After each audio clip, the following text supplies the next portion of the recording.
Hey everyone, Forever2 here, and welcome back to Genshin Impact for a new Archon quest that I have little time to do here. Hopefully, it'll be done before I can get this awards here. So, with everything that's been happening, and I've been busy with Wuthering Waves, I have dismissed playing Genshin a bit. So, we're here to do As All Falls to Emptiness. I don't know if this is going to be the actual final quest of Nod Krai, maybe, but we are here now, apparently, and there's a lot to do here, to be honest, for me. So, I'm not even sure what I'm going to do here and there. So, let's see. People describe wisdom in many different ways. An eternal garden, an imperishable monument, an ancient tree that reaches the sky. And from these, they extract what they most desire. A flower, a stone, a leaf. Wisdom also seeps into every dream. For better or for worse, flowing like a stream, projecting itself as the shadow of a tree over every corner of the world. Thus, the catastrophe that lurks in dreams manifests itself. Now it is descending. So, from what I can tell from this alone, this will have to do with the deal that Nahida struck with Dottore here. And I'm assuming this might be Dottore here. And we're going to go back to Sumeru. I'm going to assume here. So, yeah. We're going to enable focus mode. And hopefully I can hurry up in here and there. So, I hope you guys really enjoy the video as well. This is going to be a bit of a rushed one as well. I'm not going to comment on as much as I can, because I just did 3 videos in one day here, guys. Actually, 2. Well, this is the second video I've done in a single day, so. One of the reasons is that I'm trying to rush so I can get that reward, so I can get as much as promo gems as because apparently there is a chance that Centron... Okay, I'm not going to spoil myself because I saw in the forums, accidentally, that Centrone might... Wait. The marionette might be playable. Alright, so... I can't remember the last time, in the last video I did, in the last quest, so... The only time I did was some event that does something with Prune here. So, yeah. Ah, Traveler, Paimon. It's been a while. As it happens, there is a letter here for you. One moment. Here. A letter? From who? Indeed, who? Dear Diary, Krai. I'm Krai. I work as a trainee forest ranger under my master, Tainari. I'm also studying at the academia. I've been getting better and better at reading lately. Mr. Al-Haytham says that the written word is a crucial medium for exploring the world and understanding oneself. That's why I decided to start this diary. That said, what should I write about? You already are. Things are pretty quiet in Sumeru these days. Life is good.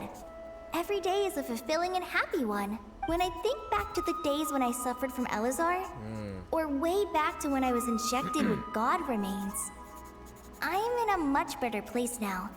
I hope it stays that way forever. I'll leave it there for now. Master said he'll take me shopping in Sumeru City today, which is great, because I've been meaning to visit the toy seller at the Grand Bazaar for a while now. Kale, time to go. Yes, Master! Huh? What's Cephas doing there?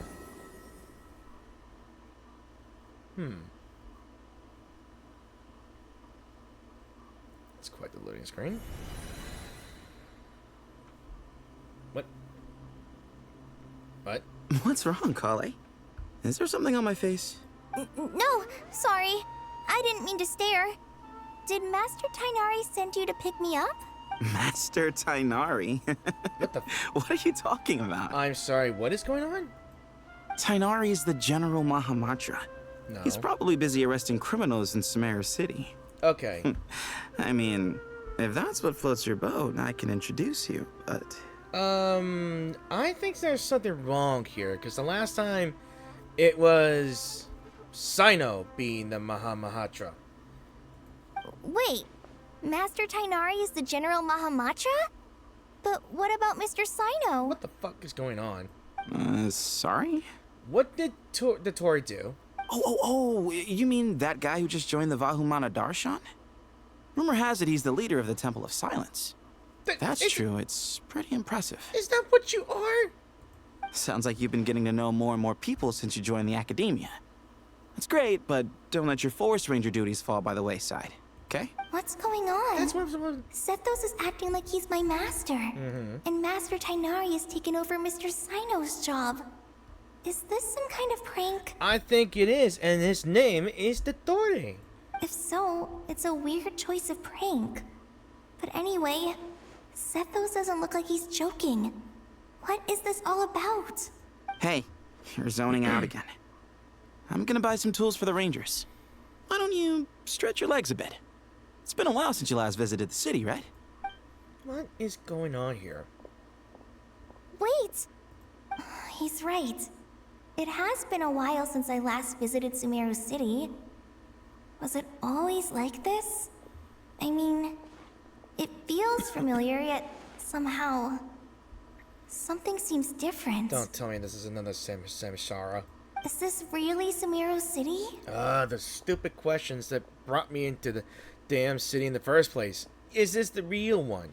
Is this a Samsara festival again? Let's go find our dear Nahida. Yes, let's go find Nahida. Did you see who just walked by? I think she's that famous merc. Who? Me? Who's the famous merc? Would you like some fruit? Oh, no. Would you like some fruit? That's it? Okay. Okay. How will I ever save enough money to buy that custom-made axe with floral carvings from the blacksmith? I'm sorry? How will I ever save enough money to buy that custom-made axe with floral carvings from the blacksmith? What do you need that for? To use as a weapon, of course. But you don't... As Hussein's secretary, I must ensure his safety. Don't underestimate me just because I'm a homemaker. I used to be a mercenary in the Corps of 30. Peace is precious, but you must always be prepared for the worst. Okay, this is something weird going on here. She's not a violent type, ain't she? I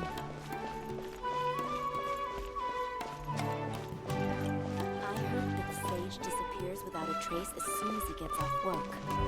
It's a little mysterious if you ask me. I heard that Sage disappears without... I'm checking every dialogue that has me options here. Alright. Lord Kabe Bay, did you get a chance to review this month's accounts? Any feedback? What? Sorry. I almost choked on my water. Did he say Kave Bay? Is Kave replacing Sangma Bay? He's replacing Dory. You mean the version you sent over a few days ago? Yeah, I took a look when I received it. This is a prank. It's gotta be a joke. I was thinking that maybe our profit margin is a little excessive. I visited some of our commercial partners last month. Their earnings are very slim. You know, the funniest thing is before Sora AI kind of got shoved off, you know, I was having fun with the prompting sorting. I tried to make a cyberpunk version of this guy, him being a cyberpunk architect, you know. It came out a bit weird and differently, but I don't know. Like I said, I just use that application just for shits and for fun, nothing more than that, you know. Like I don't want to be in the supporting group that, oh, let's use AI, but let's not use AI. I use it for fun, just for myself, nothing more. Hell, I even had the chance to use some grand idea of making a couple of songs that represent each character as a cyberpunk version. You know, like cyberpunk soundtracks, you know? Like, if you guys are really into cyberpunk stuff, and if you like Genhsin, I would honestly ask, would you rather make a song that represents each character in their own cyberpunk universe? I would love to hear it. It's just something I throw out there, you know. Are you suggesting that we give up some of our profits for them? Well, since we have more than we need, yes. Making money for its own sake is pointless. Don't worry, I've already planned for it, and the numbers look fine. We can adjust the rates starting from next month. Funny enough, he does fit the merchant bill, but I don't know. Also, about that designer you hired, I've had to revise his proposal 3 times now, but he just doesn't seem to... I see he still has that architectural mindset. Let's cut our losses. Pay him his fee and send him on his way. I'd like you to get Layla on this instead. Layla? She was Cyrus's student, and she designed the Palace of Alcazarzare. Seems like a much safer choice. Wait. So Layla is an architect? Hmm? Who's sneaking around over there? Mr. Kave? Do you recognize this person, sir? Yes, it's all right. We've met. This is Kale, Sethos' trainee. He brought her along the last time I went for drinks with him. What brings you to the city, Kale? Is your master here too? No. Yeah, no, it's all this wrong. is all wrong. Why is Mr. Kave saying that too? Tainari is my master, not Sethos. This can't be real. I have to ask someone else. There's gotta be someone else out there who still remembers the truth. Hey, wait! Don't run off! How strange. What's gotten into her today? Yeah, what is going on here? It's like everyone switched places. They did. I think so. I guess I'll keep looking around. Great. Okay, at this point, we need to find Nahida. We need to find. a cup of coffee? We need to find Nahida. Students are under so much pressure these days. Oh, Alrandi. Sometimes I just want to write their papers. Students are under so much pressure these days. Peculiar papers come to me for review every day. I really wish they were able to relax once in a while and not be constantly plagued by academic conundrums. Okay. Okay. Is it just me, or do I see Lots of visitors today, I see. Welcome all. It's Nilu been a while. and Dre and Dea? Hey, Rahman. You know that guy who sells face powder on Treasure Street? I haven't seen him around in a while. Any idea what happened to him? Oh my god. If this is gonna be where she's gonna be the mercenary and she's gonna be the dancer, I'll laugh my ass off if it turns out true. Oh, you mean a Hongar? Yeah, he got into a brawl with Shavirme on Treasure Street. He's been banned from setting up shop there for now. Seriously? Oh, well, that's a shame. I was planning to pick out some makeup for you. Oh, don't worry about it. Why does she sound like that? The legendary Flame Mane discussing makeup with the Zubair Theater star dancer. Now there's something you don't see every day. Flame Mane? What? You know, I'm not actually sure when people started calling me that. Oh, Maybe the I other was right. Eremites thought I needed a fiercer title to scare people off. I was right. I called it. To be completely honest, I think the title would fit you better than me, Dia. At least she got the right description. You think? Can't say I've never imagined myself as a merc. If I ever give up the dancing, maybe I'll head to the desert and give the Eremite life a try. You would? Is that so strange? Oh, not at all. In fact, I've actually had similar thoughts before. If I ever get tired of sleeping out in the wild, I think I might go look for a job at the Zubair Theater. I've adored the dance of Sub-Zeros ever since the first time I saw you perform it. What the fuck? If the chance ever came up, I'd love to try it out on stage for myself. Really?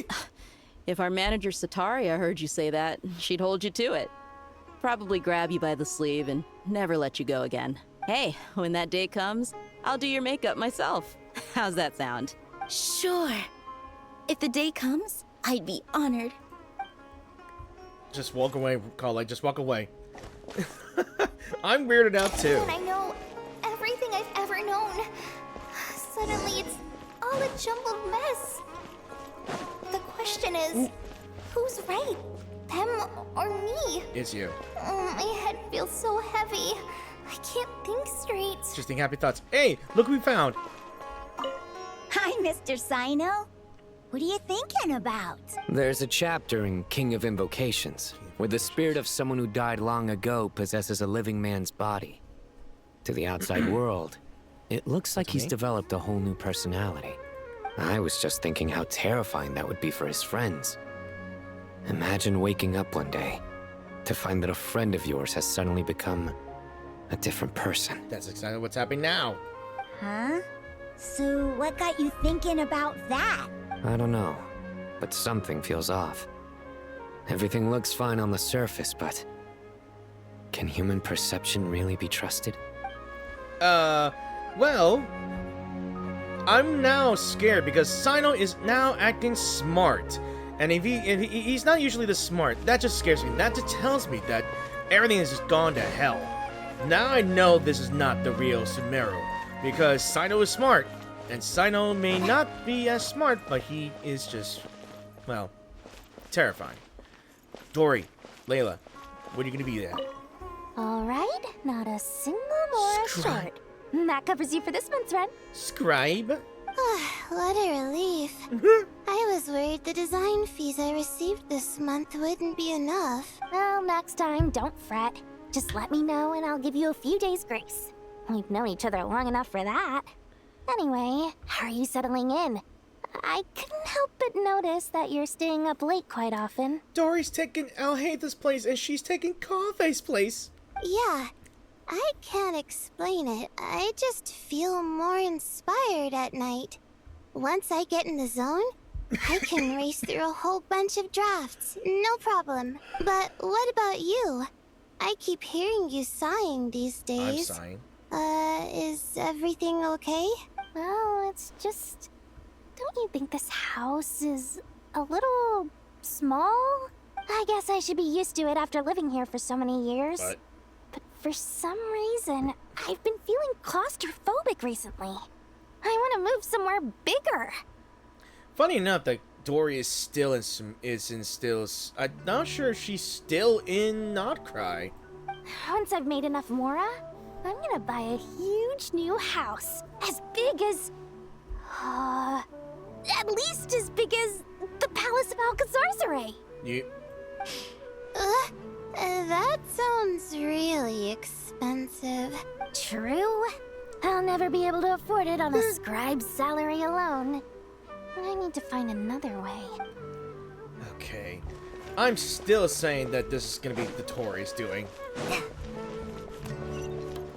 Like, really. This is all his doing. Hey, we found Tainari. Mahamatra Tainari, we've apprehended the suspect. I wonder how he's gonna fit the bill.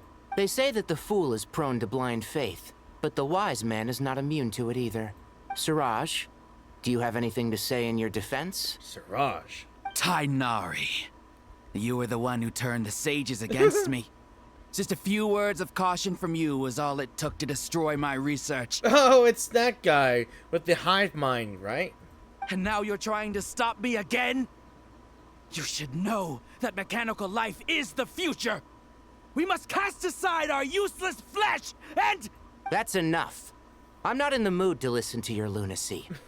Anyone could tell you how amateur your work is. Hey, just send him to the Mechanicus, Astartes. Karina, Ilias, put him somewhere safely out of the way. Yes, sir. Next on the agenda is... Pardon me? Master? What is it?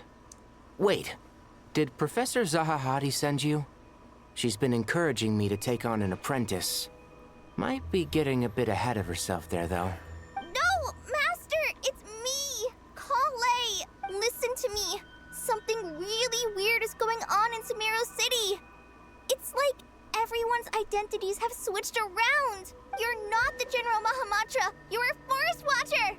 Just yesterday, we agreed to come to Sumeru City today to go shopping together and... All right, there's no rush. Let's back up a little. Your name is Kale, correct? Although this is our first meeting, you do seem strangely familiar somehow. Oh, no. Is there anything I can help you with? No.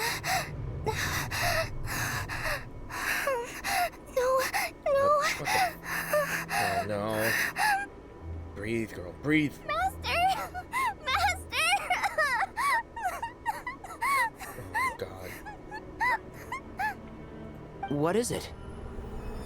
Something is fucked up going on. Huh? Oh god, it's just a dream. Please let it be just a dream. Did you have another nightmare? Oh my god. Is it a premonition or just a dream? I've told you before. When you're tired, lay down on your back in bed and get some proper sleep. Please. It's much better for you than napping on your front. Poor posture obstructs your breathing, which can lead to all sorts of weird dreams. Now, we're supposed to go shopping in Sumeru City today, remember? Cheer up. I'll take you to Hushang's. I heard he's got some new toys in stock. Go wash your face, take some deep breaths, and when you're ready, we'll head out. Okay. Thanks, Master Tainari. So it was just a dream. I'm gonna say this, Colleen, don't jinx this because it'll end up being weird again. And yet, dreams can sometimes be a warning of things that will soon come to pass. Nicole, what are you doing here? Who said that? That dream felt unusually real, didn't it? Yeah. Here's my suggestion.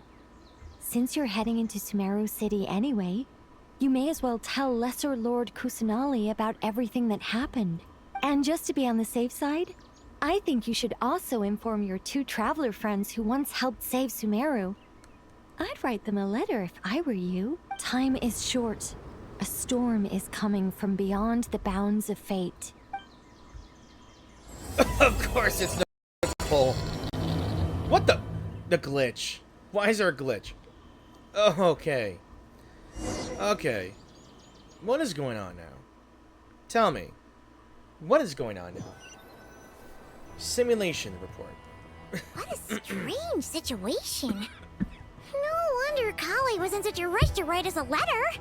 Imagine waking up one day to find that everything around you has changed.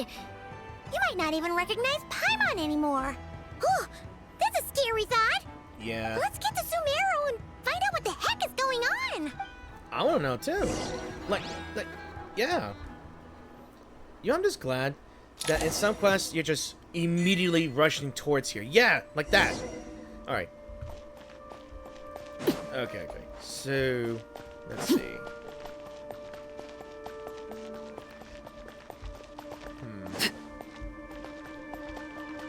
All right. Let's read the situation here. Breathe in, breathe out. Precious leaf. Traveler! Paimon! Thank goodness. I'm so glad you made it. Of course. We won't let anything happen to you, Kale. So, what's going on in Sumeru City? Looks like lots of people are moving or something. Yeah, I was just gonna say. After I wrote my letter, Master and I went to Sumeru City and told the Dendro Archon everything that I experienced, from start to finish. So what did Nahida say? She was silent at first. It seemed like she was deep in thought. Then the next day, we got told that she was ordering everyone to leave Sumeru City immediately and move to Caravan Rebot. The entire population of the city has to move? Yeah, this is getting more dangerous than I thought. Not just Sumeru City. The evacuation also includes Lokapala Jungle, Avidia Forest, Ashavan Realm, and Ardravi Valley. Basically, everyone living in the rainforest must temporarily relocate to Caravan Rebot. Holy smokes! That's crazy! That's insanity! Yes, it's quite an operation. Even if people only bring the bare essentials, the scale is simply enormous. They've requisitioned almost all the Sumpter Beasts in Sumeru for the task, including the entirety of Dory's Sumpter Beast Park. Okay, all on account of that dream Kale had? Did Nahida give any indication as to why? The Dendro Archon said that what Kale experienced was not a dream, but a warning. After our meeting, she immediately summoned the 6 sages to analyze the situation and discuss countermeasures. They concluded that the events seen in the dream are very likely to become a reality, and that an unknown danger is rapidly approaching. Oh, please keep that to yourself. We don't want to cause widespread panic. The official reason they've given is a large-scale renovation of the rainforest ecosystem. People are skeptical, but there haven't been any major incidents. So far, at least. The Dendro Archon seemed really worried when we spoke to her. She said you can go visit her in the Sanctuary of Surasthana when you arrive. She also said she'd hold out until the very end. Tainari? Kale? You got a minute? I need a hand here. One moment, I'll be right there. As a forest watcher, I've been tasked with assisting with the relocation work. There's a lot to be done, and they need all the help they can get. This will be the final group of evacuees from Sumeru City. While they're away from home, they'll be heavily reliant on outside help. Thank you for coming in our time of need. As you can see, another crisis is upon us. Excuse me, sorry to trouble you, but could you help an old man find his medicine? It's buried somewhere in my luggage. Where's my mom? Where did she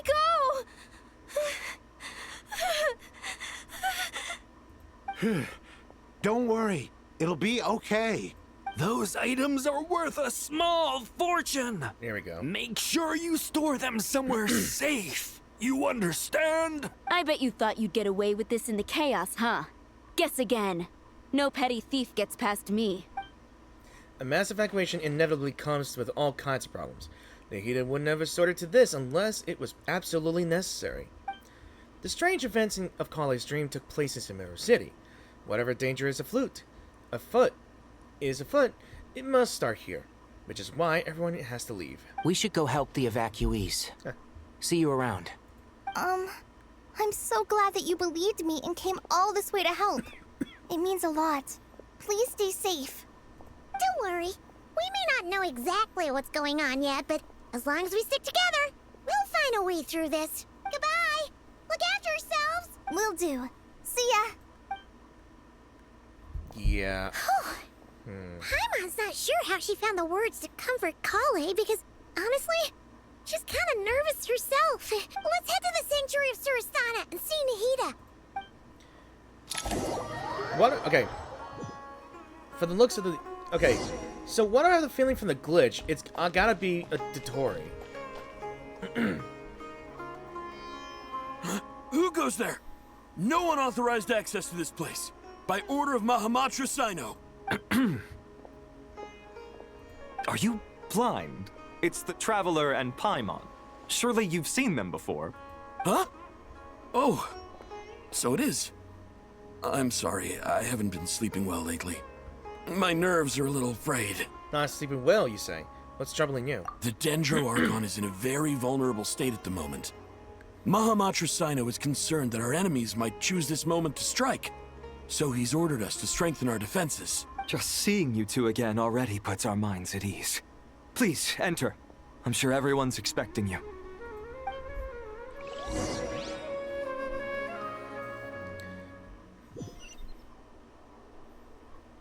It's been a long while since I've been here. Yeah.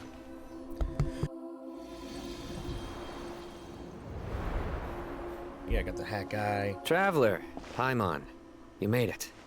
Aha! Perfect timing. Reliable helpers like you are just what we need right now. Oh, it's good to see everyone again. Kale gave us a rough idea of what's going on, but we still have a lot of questions. What kind of danger is Sumeru City in exactly? And how come everyone has to move to Caravan Rebot? At this stage, we can't be certain. We're investigating, but no definitive answers yet. I take it that Kale told you about her strange dream? Yeah. Apparently, everyone in Sumeru City was acting super weird. Even you guys. It was like you'd all switched places. That's right. Kale and Tainari reported the situation to the Dendro Archon. She believes that it wasn't merely a dream, and that whatever it was has something to do with Irminsul. It's a reasonable inference. Only through Irminsul can people's memory and cognition be so significantly modified in such a short time. We don't know why Kale would dream of these things, nor who was trying to warn her. The Dendro Archon decided to connect to Irminsul to investigate more thoroughly. Has she found anything yet? Irminsul is connected directly to the ley lines. The tree serves as a central hub where the ley lines converge, and its core function is to record and store the world's knowledge and memories.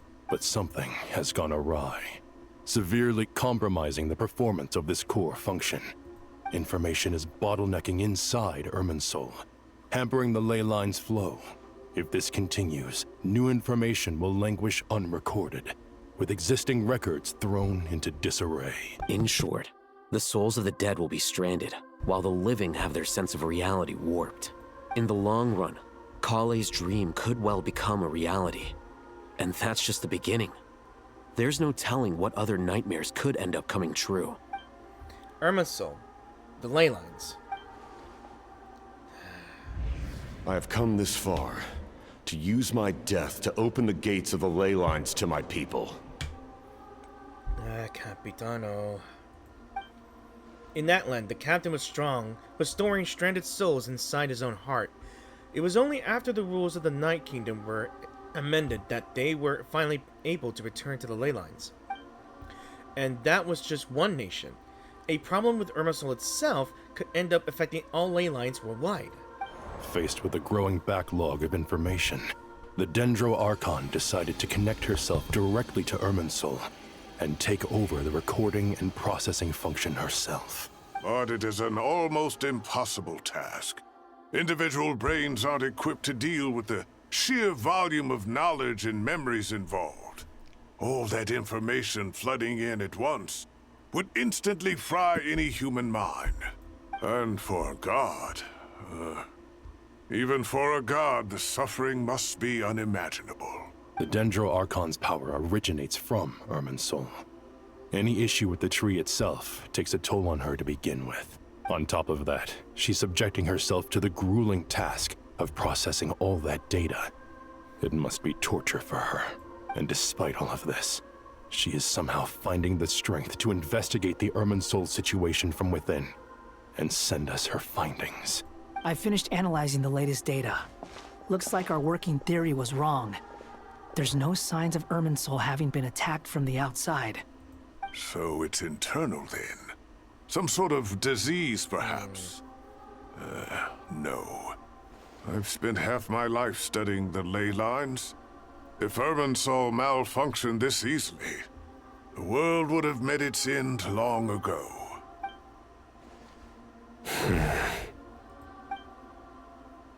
Sino? What is it? Not long ago, I got a tip from the Corps of 30 that a large number of unidentified merchant caravans had recently been spotted entering Sumeru through Beta Harbor. At first, I suspected that they might have something to do with all this, so I sent some people to investigate. But if Irminsul wasn't attacked from the outside... Don't you think there are more important things to worry about right now than guessing who's behind all this? It's been over 12 hours with no new intel. If even the Keeper of Irminsul is this badly affected, you can imagine how bad things are in there. Oh! Yeah! Dendro Archon. Nahida! What's wrong? Her breathing is weak, and her elemental energy levels are dangerously low. Looks like it's time to move to the backup plan. What's the backup plan? Get out of the city and take the Dendro Archon with us. The entrance to Irminsul is directly beneath the sanctuary of Surasthana. That means this is ground zero if anything goes wrong. The Dendro Archon has a very strong connection to Irminsul. But theoretically, this connection should grow weaker with distance. Under normal circumstances, she could unleash her full power here. But with Irminsul out of control, our first priority is to get her away from here. The situation is critical. There's no time to deliberate. Everyone in agreement? I'll deal with it. I'll also let the Matra and the Corps of 30 know to start evacuating.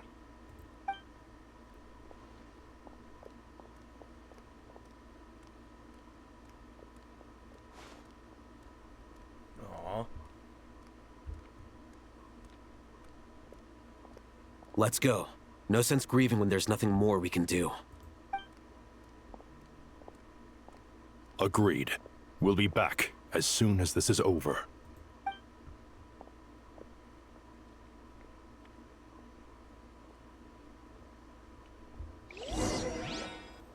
Something tells me something's gonna go wrong.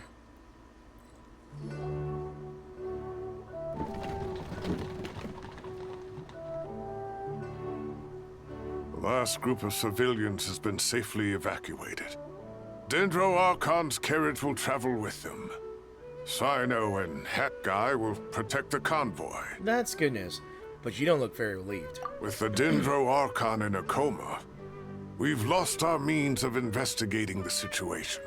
And with Irminsul still deteriorating, we have no choice but to evacuate Sumeru City. Feels as though we're being pushed along by an invisible hand. Stop moaning, Cyrus. We're the teachers here. We should be showing a little more confidence, don't you think? A wise judgment. Let's move out to Caravan Rebot. You know, I just realized I remembered something. I remembered in the trailer when it introduces all the Fatui. Sir, all units are in position. Oh. And there they are. Good. Everything is going to plan. I know. Interfering with Sumeru City is a necessary step, so do not hesitate. I know. The Irminsul situation will not harm you. I feel like I heard that voice before. We need to speed things up here, too. We don't want to keep our client waiting, do we? No, sir. You have my word. Everything will be completed on schedule. I feel like I've seen those rings before. They say that fervent ambition attracts the favor of the gods, and with it, a vision. But we appear to be the exception. So, is our ambition not strong enough? Or does it threaten the very foundations of this world?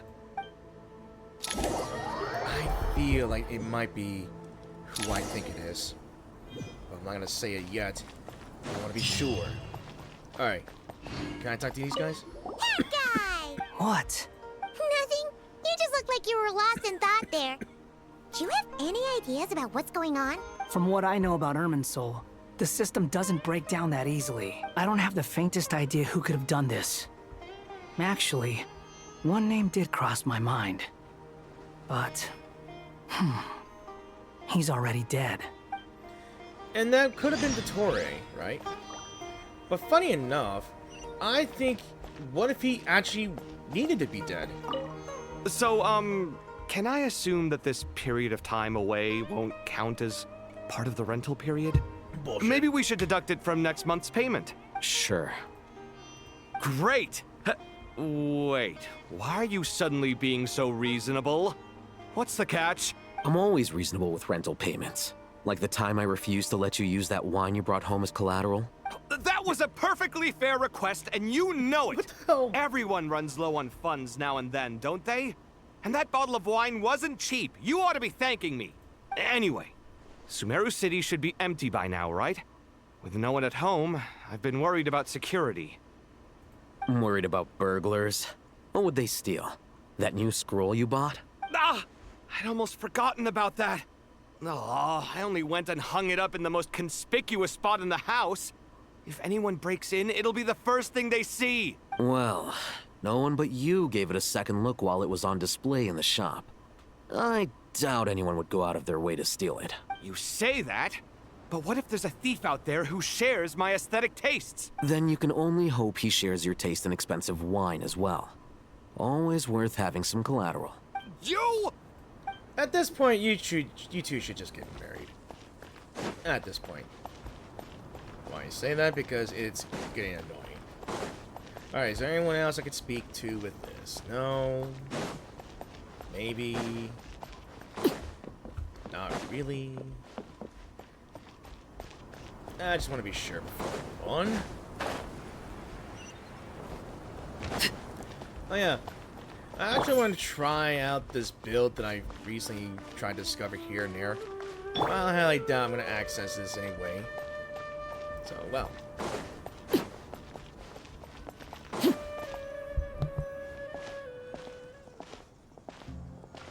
How is the Dendro Archon? Her breathing is steady. I prepared some therapeutic incense for her, but it hasn't had much effect. Her vitals are still very weak. Based on the information you've provided, I have a working hypothesis. Her condition is partly due to Irminsul's influence, and partly due to a physiological imbalance caused by the rapid depletion of her power. Elemental energy usually flows through the body at a relatively constant rate. The body grows accustomed to this rhythm, so when it's thrown out of balance, physical symptoms will appear. Is this similar to the ley lines? Overloading and withering both directly affect their vitality, potentially causing irreversible damage. Correct. From a biological perspective, if you overexert yourself, you pay the price with your life. The Dendro Archon is not only drained of power, but her life force is at a critically low level. Is there any way to restore her health? I know the ley lines have strong self-healing abilities. As long as any blockages or pollutions are dealt with, they can quickly regain their vitality. But what about people? Well, gods. What's their capacity for self-healing? Before we think about that, there's a bigger predicament to resolve. Restoring the Dendro Archon's power requires us to heal Irminsul first. But that will be extremely difficult without the Dendro Archon's power. Paimon's already getting lost here. Tighnari and Cyno are discussing the current situation at pace. I had to concentrate hard to keep up. Master Tighnari and Cyno look so serious. I've not heard Master speak in this tone for a long time. Tighnari. But are these the other heads of the other Master Nephis? Sages? Sages, okay. Tighnari, haven't seen you in ages. Have you gotten taller? Or did your ears get longer? I think the ears. Hopefully the former, Uncle Baladuri. Cyno, where's Professor Cyrus? I thought he'd be with you. He went out into the wild to investigate the situation. He said that the Irminsul anomaly will likely start to affect the real world soon. He shouldn't be trotting around alone at his age. Which way did he go? I'll look for him later. Would someone mind introducing us? Ah yes, of course. Allow me to do the honors. I'm sure we're all familiar with the Traveler and Paimon. They're the heroes who helped foil Azar's conspiracy and save Sumeru. These gentlemen and I are the 6 current sages of the Academia. Balduri and I are part of the Old Guard, while the other 4 took office after Azar and his clique fell from power. We have Sage Elkindi of the Spontamad Darshan, Sage Farnas of Kasharawar. What's with the mask? Ritaoist Sage Shakir, and finally Harabatot Sage Rusht. Nice to meet you all. It's an honor. We'll be working together closely to resolve the crisis. I've heard much about you. Delighted to finally meet you in person. You're younger than I imagined for someone with the power to stand up to fate itself. Thank you for lending your aid to Sumeru once more.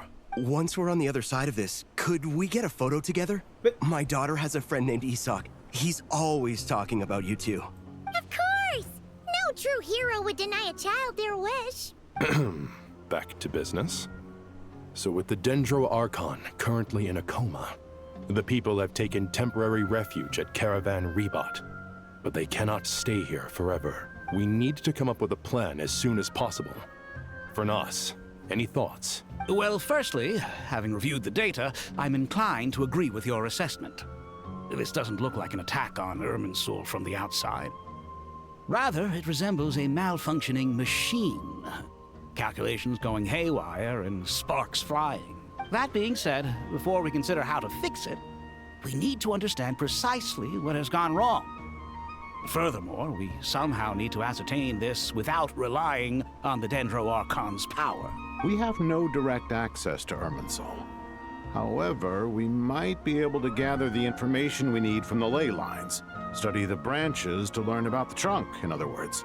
Wait, is that what Cyrus is up to? No wonder he ran off to research in the wild. Curse's always one step ahead of me, isn't he?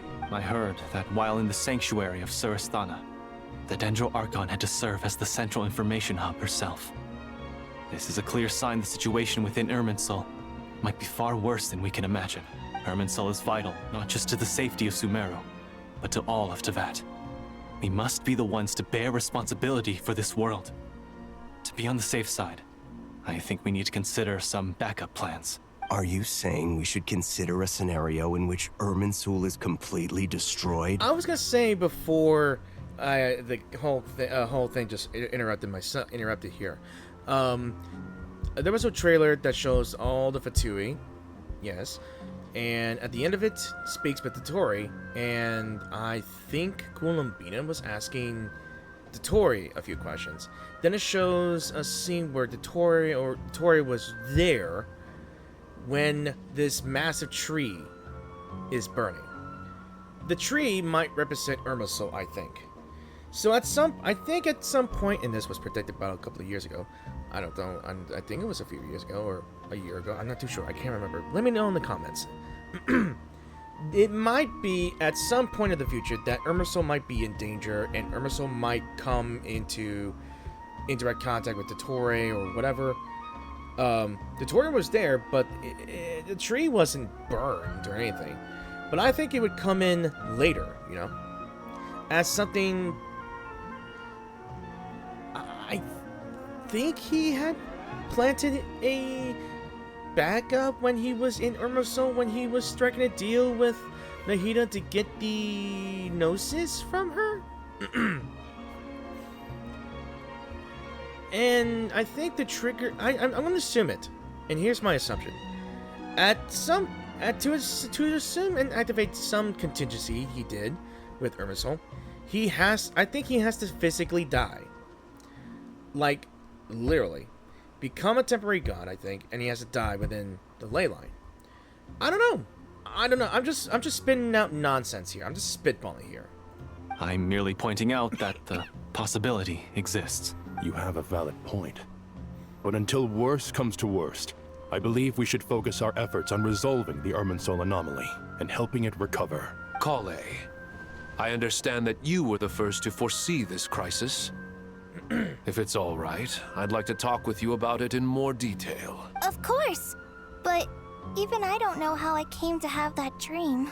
If there are no signs of external damage, could it be a stress fracture? Metals tend to suffer from this issue with long-term use, and Irminsul has existed for centuries, after all. It's possible, but surely a stress fracture would be more likely to cause a complete shutdown rather than chaos. Sages, General Mahamatra, sorry to interrupt, but something has come up. What happened? Some citizens didn't believe that Sumeru City was really in any danger. They slipped away and hid during the relocation, intending to return home. How many people are we talking? About a dozen. Sakura found them while on patrol, but they appeared to be suffering from psychosis. For whatever reason, they were trying to kill each other. By the time we arrived, there were only 2 survivors. One was unconscious from their injuries. The other tried to attack us, but was subdued. Where did this happen? Near Yasna Monument. That's not far from Caravan Rebot. Master. I know. The Irminsul anomaly is beginning to have effects in the world. I didn't expect it to spread to Yasna Monument so soon. It almost feels like we're being chased relentlessly, with no time to catch our breath. Sir Cyrus said the same thing. He sent me back to report in, while he continues investigating. I'll go join him. We'll come with you. Count me in too. Don't let my age fool you, I can still fend for myself. Very well. Meanwhile, the rest of us will continue discussing our next steps. Get back soon. Take care of yourselves. It's getting dangerous out there. A hard time, maybe. Very hard time. I thought we'd be safer once we got to Caravan Rebot. If the Irminsul anomaly's sphere of influence continues to expand, our only option will be to move into the desert. To Aru Village? We should check if they can accommodate so many people. Essential supplies will also become an issue. We were only able to relocate here so quickly because Caravan Rebot is well stocked. If we move to the desert, we'll need to carefully calculate how much food and water to bring. Don't be nervous, Kale. I just wanted to ask, have you ever had similar dreams to this one before? Similar how? Dreams so vivid, they seem real. Filled with strange or dangerous things that you cannot explain. Let me think. There was one time, I don't remember it very clearly, but I saw fire. Fire? Yeah. I wish I could give you more details, but all I remember is fire everywhere. From the sky to the ground, everything was burning. The heat was unbearable, and ashes were blowing in the wind. I doubt this dream was a mere coincidence. Perhaps it was some kind of prophecy? And yet, you've never studied astrology. I'm at a loss to explain it. This was a callback from that trailer, I think. That alone was a callback from a trailer that she once experienced a vision. Very vivid. Very vivid. Thank you for everything, Tainari. Don't worry about me. I'm fine. But if you don't mind me saying so, Master, you're looking a little nervous yourself. I only just got appointed as Grand Sage, and now this happens. It's quite overwhelming. Looking back now, I don't think I handled the situation with Azar very well at all. Yes, I protested, but I went about it the wrong way. Instead of helping, I just ended up getting locked away. Now that I'm the Grand Sage, I have to be responsible for everyone's lives. Wow. Including the dozen or so who fled to Yasna Monument.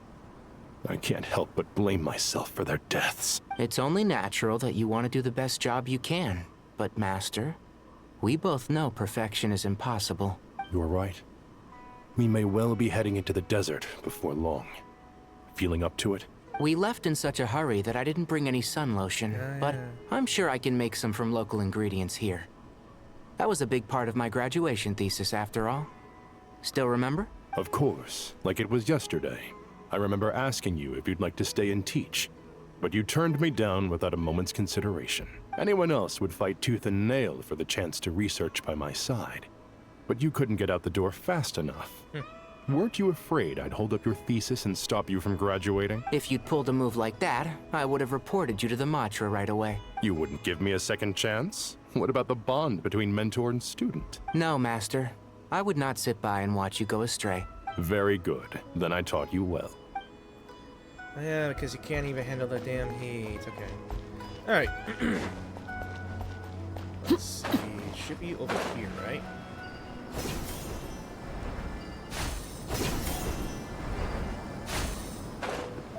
It's over here, right? Oh, it's right over there. Okay. Alright. Made it indeed.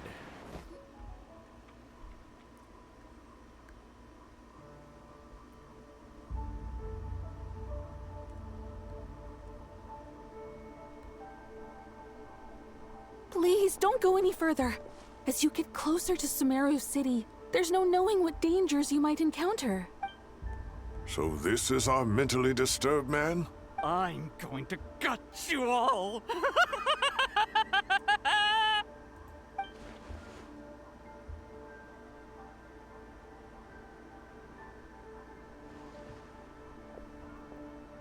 Cyrus, you didn't even bring a single guard?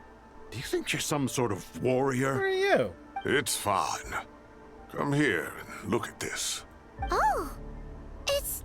a ley line bloom. A ley line blossom. That's right.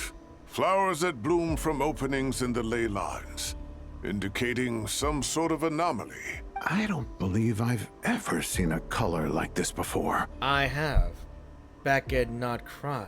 Did you discover it nearby? Not just here. Way over there, too. They're everywhere. There's even more in that direction. Kushvari. How did you ascertain the situation further ahead? Didn't you just say that we can't go beyond this point? Yes. This area is relatively safe so far. But if you continue forward, delusions will start afflicting your mind. However, some vision-bearing mercenaries were able to maintain their sanity a little better. They're the ones who brought back news from further afield. Sino, do you remember the class I taught on dissecting ley line blossoms? I do, Professor. I received full marks in that course. Good. After all these years, it's time to put that knowledge into practice. There must be anomalous information hidden within these blossoms. Alkindi, I'll need your help as well. Been a while since we worked on a project together, hasn't it? Sure has. Well, what are we waiting for? Let's get to work. Anything we can do to help? Now, he once said that Irminsul doesn't contain any information about me, so theoretically I shouldn't be affected by such anomalies. We'll head a little further out. We'll see what else we can find. Will you need my help? I should be fine. All right, well, don't go too far. It's too many unknowns at this stage. Let's regroup at Caravan Rebot later. Don't worry if you don't show up. I'll come and find you. I have a feeling that this is Kushvari, right? I can't... Kuvaki. Yeah, it was Kuvaki. I think that's the energy. I just can't use his name, Kushvari. It's Kuvaki. It's definitely Kuvaki. Dark clouds gather in the sky, a sure sign that a storm is approaching. Slowly but surely, the strange weather is spreading. The rainforest creatures must have sensed that something is wrong, too, because they're beginning to flee too. We don't have much time left. Tighnari said that to help the Dendro Archon regain her power, we need to heal Irminsul. But healing Irminsul requires the Dendro Archon's power. Is there any way to solve this puzzle? That should be the heart of Oasis. All we need to do is light it with the fire seed, and it'll restore a pep with elemental power. The damage it suffered internally will also slowly begin to heal. That's it! If I use Epepep's Heart of Oasis, I might be able to help Nahida replenish her lost Dendro power without any need to rely on Irminsul. What is it? You thought of something? I know a way to save Nahida. Really? Then let's get back and tell the others! But are we going to point the fact that this might be Kuvaki? Do we still have that? Glad to see you've returned safe and sound. Any longer and we would have gone out looking for you. Well, this is a nice surprise. Paimon sure feels better with everyone we know here. It's great to see you all. We've made some progress, so let's start by giving you and Paimon a quick update. By dissecting the ley line's blossoms, we've been able to deduce that although Irminsul is experiencing an anomaly, it has not completely rejected access from the outside. The Dendro Archon has the power to connect to Irminsul, but there's also another way. I assume you recall the devices everyone was wearing when you first arrived in Sumeru? What the hell was it again? Devices? Oh, wait. You mean... The Akasha terminals? The Akasha ones, yeah. That's right. Yeah. Of course! It's been so long, Paimon almost forgot all about the Akasha. Wasn't it shut down, though? Yes, but although the system isn't currently operational, the technological infrastructure is all still there. And it turns out that a certain someone gets so bored at work that he's actually read through every single one of the instruction manuals. No prizes for guessing who that was. Yeah. If praising others is that embarrassing for you, you can simply spare yourself the ordeal. As much as it pains me to say anything nice about him, there's no denying his intelligence. He rarely forgets anything he's read. The Akasha is exactly what Sumeru needs at this moment. Between us, we should have all the knowledge and expertise we need to get it up and running again. But if I recall correctly, doesn't the Akasha need a gnosis to function? Which Nahida gave to Dottore. That's exactly right. The Akasha relies on the gnosis as a power source, and in its absence, we'll need to find an alternative. To tackle this problem, it looks like we'll be relocating once again. Namely, to the Temple of Silence. Ring any bells?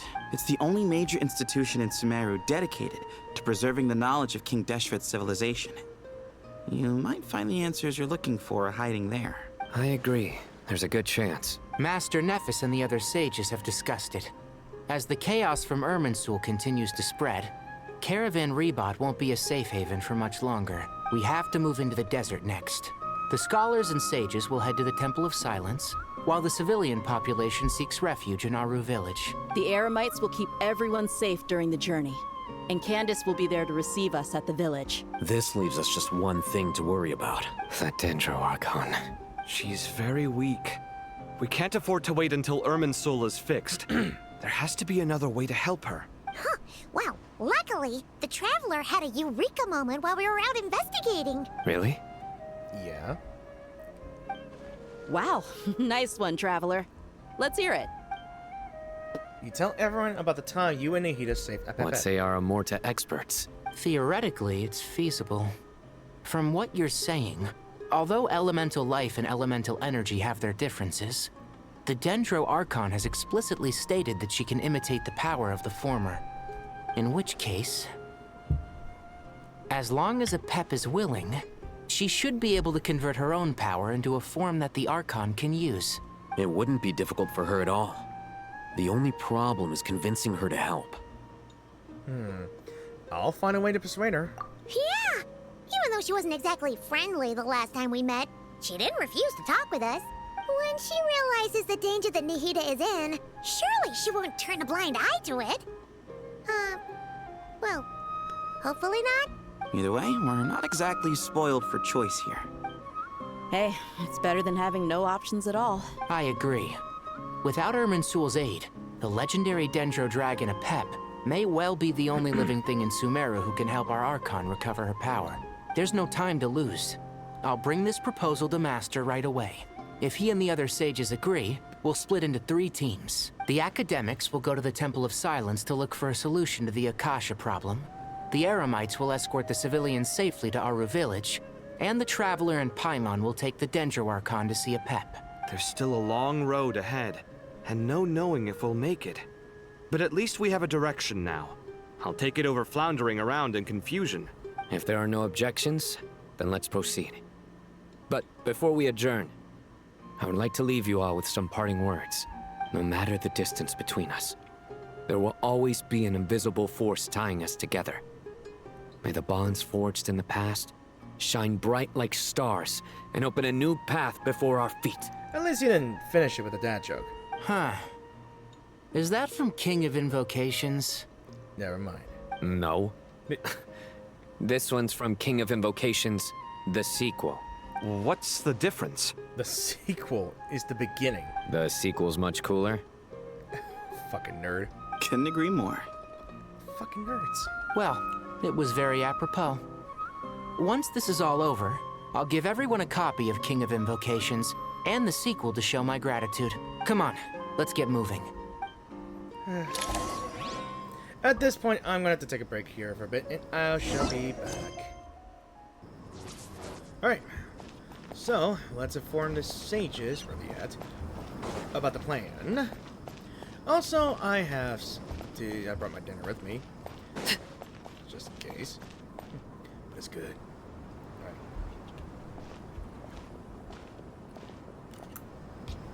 Tighnari has brought me up to speed. I approve of your plan of action. But we can't proceed with everything right away. The people need to rest. For many of them, this will be their first time in the desert, so we'll need to find additional personnel to help escort them. You two, please go on ahead with the Dendro Archon. Let's rendezvous at the Temple of Silence later. Go. No problem. We got this. Words can't express my gratitude, so let me just say, I hope everything goes smoothly for all of us. Goodbye for now. All right, let's get going. If Paimon remembers correctly, the last time we saw Apep was in... Traveler, Paimon. Could I borrow you guys for a moment? It'll only take a second. Kale, what's the matter? Well, the thing is, Master Tighnari once told me, after you raise a problem, you should think about how to resolve it. But ever since I had that dream, I feel like I haven't been of any help at all. I tried my best to keep up with the conversation, but there was so much new information, I couldn't take it all in. So, I just wanted to ask, do you have any tips for me there? Huh, Paimon knows exactly how you feel. But fear not, everything you need to know is right here in Paimon's notes. Sumeru chapter! It's got tons of info about all the things we've seen and heard on our adventures. Some parts are a little simplified, but hopefully it all makes sense. You sure kept that one quiet. You see?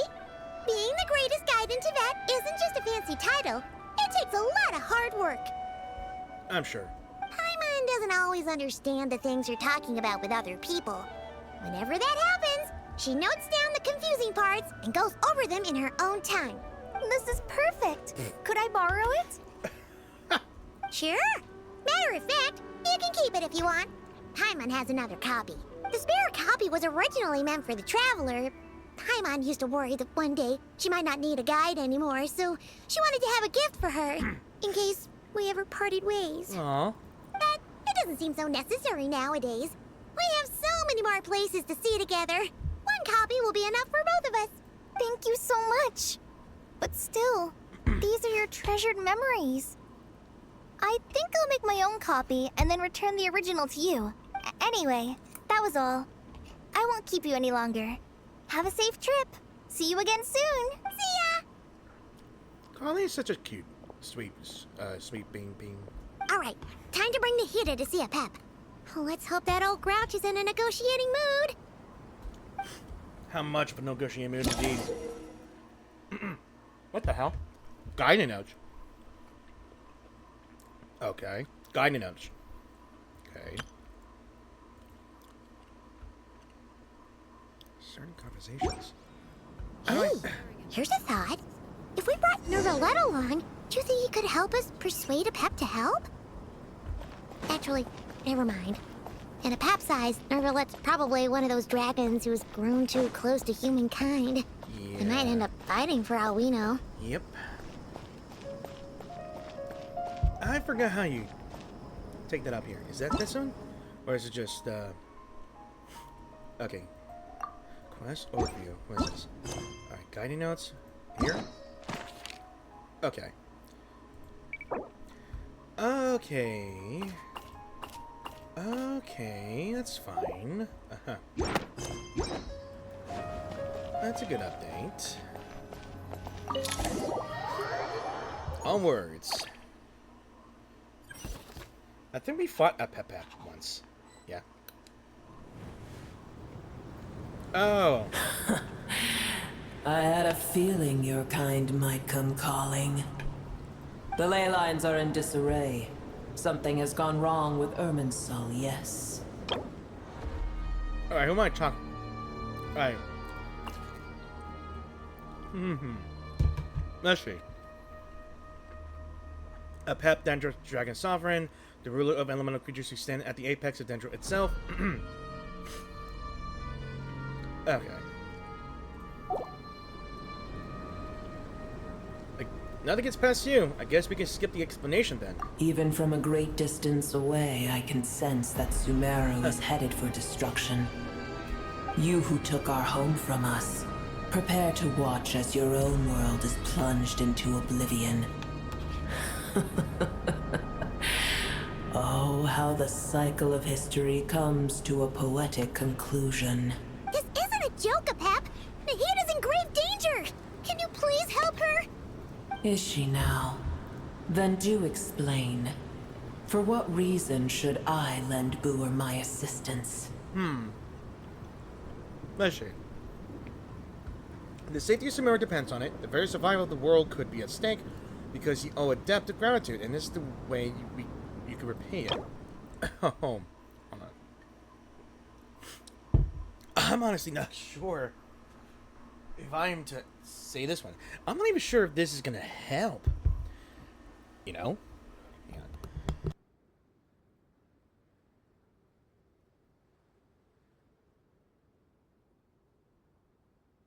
on. Honestly, I'm not too sure.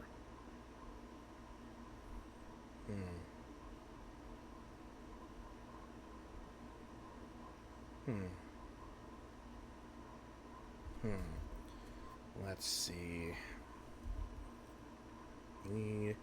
That was known Santinos. Yes, yes, yes. We know that for sure.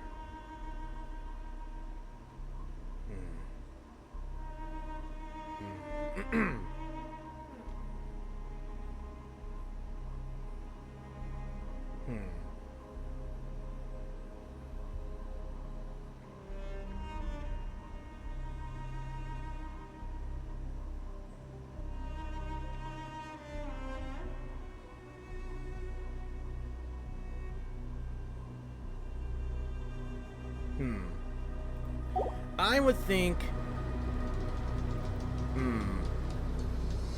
I don't know.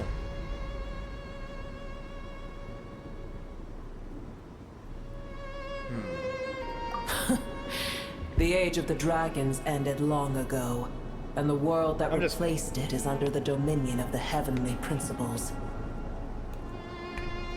In choosing not to side with your enemies when the Heavenly Principle's rules began to relax, I have been merciful enough. Do not forget that I have no love for this world you hold so dear. Honestly, because you owe a debt of gratitude and this is the way you can repay it? I'm not sure. Pep, if you truly despise gods and humans so much, well, after the great humiliation of being helped by a god in the past, shouldn't you be jumping at this chance to balance the scales? Now that is a compelling reason.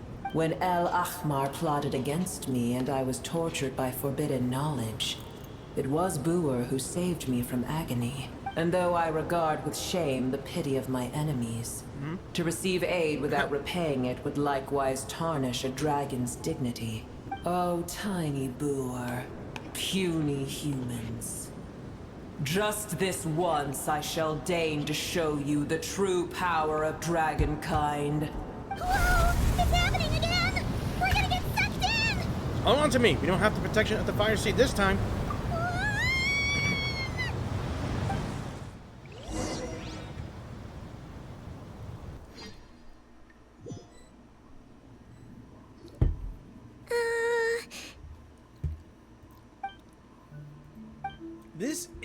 This is an awkward silence. Is silence a mandatory part of an audience with a dragon? It is done. The heart of Oasis is supplying her with life force as we speak. It shall not be long before she recovers. But I should warn you. Buer's existence is closely intertwined with Irminsul. Unless the issues plaguing it are resolved, she will never completely recover her former strength. Oh, thank you. Spare me your words of gratitude. Will giving your power to Nahida affect you in any way? You may also spare me your feigned concern. Just like last time, it's impossible to have a normal conversation with this dragon. A dragon's sovereign's power is far greater than you can imagine. While I was indeed weakened when the heart of Oasis ran dry, providing tiny Buer with a morsel of my life force shall have little consequence for me. Oh, good to hear.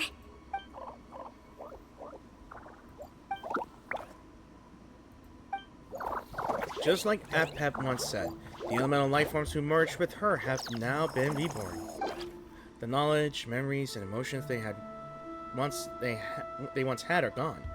They're brand new individuals now, and yet, for some reason, they seem drawn to Paimon and me. Ever held in high favor, I see. Oh, well, you know. The compliment was sincere. Simply accept it. Come to think of it, I'm curious how Apep sensed the ley line anomaly from so far away, and immediately guessed that something was wrong with Irminsul. Could she know something about something that we don't? So, do you know much about Irminsul? I did once. That tree was not planted by the Heavenly Principles. Irminsul existed before they ever arrived in Tevat. What? There was a time when it belonged to Tevat, to dragonkind. Its appearance and function then differed greatly from today. The ley lines flowed with an abundance of a familiar, primitive form of elemental energy. You may know it as the power of the Light Realm. The Heavenly Principles usurped and refashioned Irminsul, made it serve humanity, and used it to anchor the fate of the world. Yet in the end, humanity has failed to protect it. Heavenly Principles, God of Gods. It makes me sick. The enmity between your kind and mine can never be bridged. Even so, you still agreed to help us. As things stand today, holding a grudge against you would serve no purpose. But there will come a day when we reclaim this world for ourselves.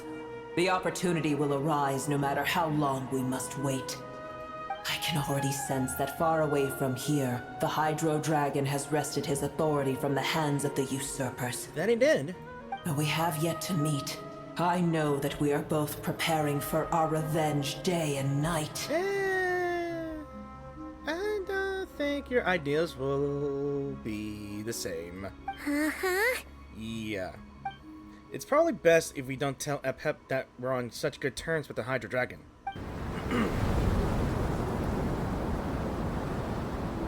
I hear a great disturbance out there. In the force. Huh? What is it? Sandstorms come. The Jinn. I see. What happened? Another calamity approaches. You both seem restless. Let us part ways here. Boer is safe with me. Once she has recovered, I shall return her to your side. Oh, thanks again. Take care, alright? I told you already I have no need of your feigned concern. There she goes again. We've done what we came here for. Time to check what's going on out there. Okay.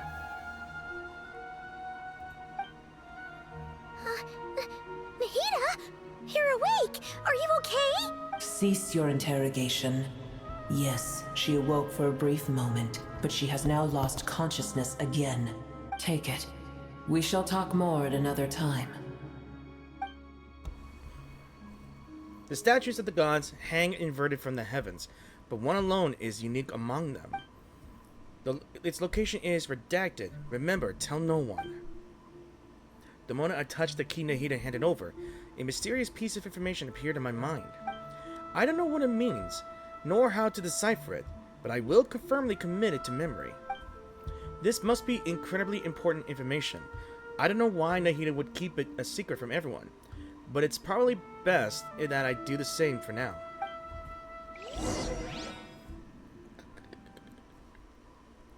Where the heck are we? Did you just dump us in the middle of nowhere? Wait. No. Paimon remembers now. The Temple of Silence is over that way.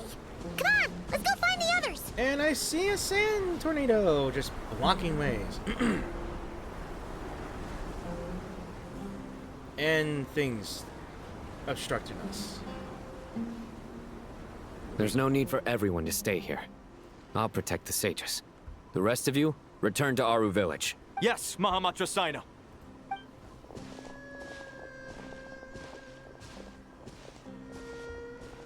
Sino! What's going on? You're back. How is the Dendro Archon? She's still with Epep, but she's recovering. What a relief. What's with these sandstorms? It's the Jinn. Countless Jinn have stirred up violent sandstorms across the desert, blocking our path to the Temple of Silence. Alright, Jinn. The Jinn number familiars created by the goddess of flowers, Nabu Malikata, herself. After her passing, they pledged their loyalty to King Deshret, until the civilization was too swept away by the storms. As a legendary race, they live on in the tales and songs of the desert people. Even now, their kin may still be encountered amid the sands. Okay. We do have a Jinn, but empty. Tainari and Kale have returned to Aru village to help. The Jinn are being highly aggressive. Those things. So both the village and the merchant caravans require protection. It's just one thing after another. Where did all of them come from anyway? In all my trips to the desert, I've never seen anything like this before. As I see it, the only possible candidate is Gurabad. Okay, what is this? The royal capital of a mortal kingdom that once stood above the Great Red Sand. Under the rule of successive gilded dynasties, it was destroyed and rebuilt time and again, bearing witness to the rise and fall of King Deshret's civilization until it was finally swallowed by the sands along the Emirate leaders. To this day, many fables and legends about it still circulate throughout Sumeru, the most famous being the tale of Shirye and Shirin. Gurabad? Baladuri could explain in more detail if he were here. All I know is a rumor I've heard about from previous trips to the desert. Supposedly, a great number of dormant Jinn lie sealed beneath that city. Jinn from Gurabad, huh? A familiar figure comes to mind. Of course, we have her. Gurabad is, for me, a fated land. Lilapar. I must therefore return back to this city, where my destiny awaits me still. Oh yeah, Lilapar. I don't know if I did a video about this stuff here and there, you know?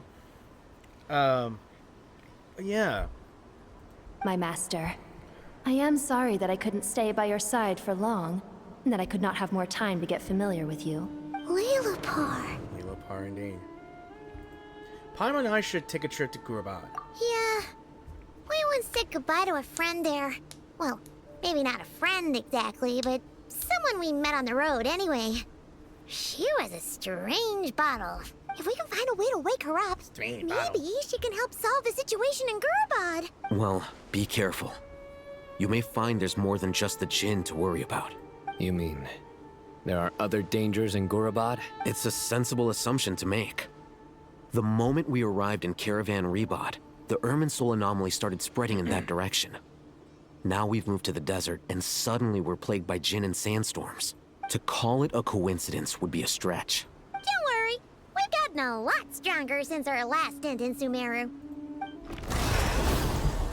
And cue. Ah! When did they show up? It appears the monsters native to the desert have been stirred by the Jinn's activity.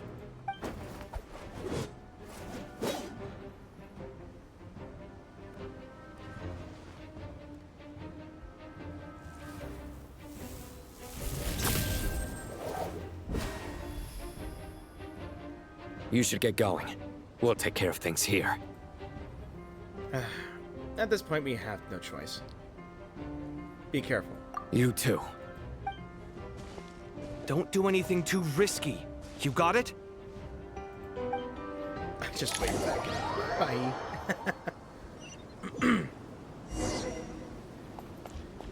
Yeah, it's a while, maybe. Plenty of while. The Jinn are swarming out of Gurbad. Looks like Alabama was right. Let's get inside and see what's going on. Go on.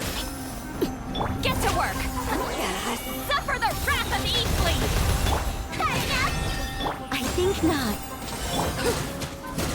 Everlasting as the moon! Overruled! There you go. Got rid of those guys. Alright. They just keep coming! You're serious? How many of these things are there? We'll never take them all out! Let's just head further inside for now!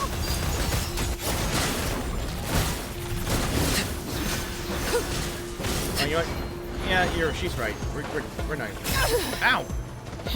Fucking birds. Target spotted! All units ready! That's a Tui! They must be using this place as a stronghold! Are they the ones behind all this?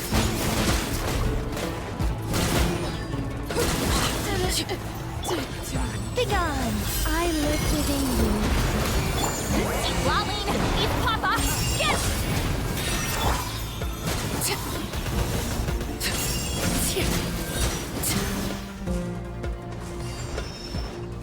Maybe. Oh, I got it. Damn bird, get out of the way.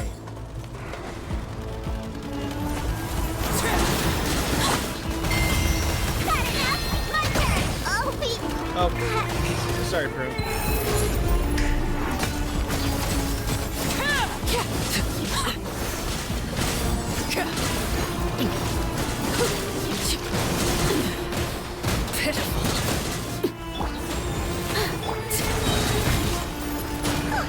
Fighting Jinn with one hand and Fatui with the other?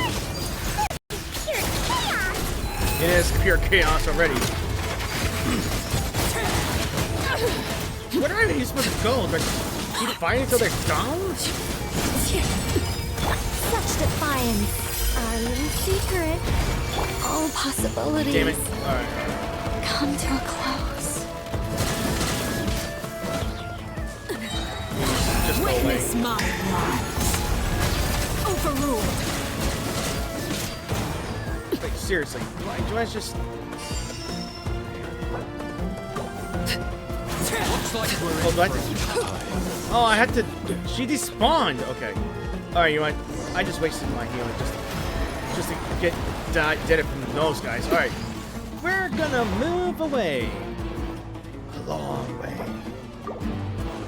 A very long way. transfixed. You two! Time to end them!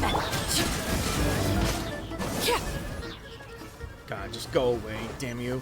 Alright. You see that strange machine? Paimon has a sneaking suspicion that that's the thing wrecking Gurubad and setting all those dangerous Jinn free! The target has reached the core zone. Requesting backup. Repeat, requesting backup. Backup en route. Stop her at all costs. Great. Looks like they're pulling all the stops.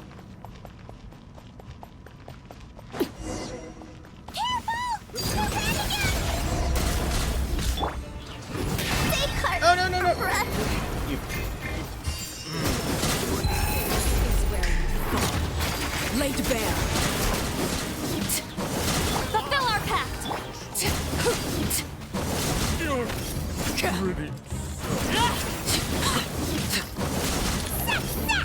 Nice one, Traveler. Let's keep going. Yeah, I gotta go back and set the party up because my people are dying.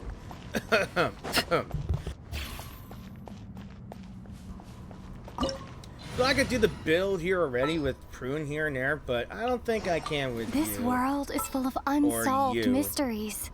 At this point, I don't know who could heal. Not sure who could heal. We'll just use you. Witness my... Alright, I'll have to use Fernand for now because she does heal. And bring more things. And the Traveler because why not? Alrighty. Get to work. Transfix. Shower me with praise. Time to shine.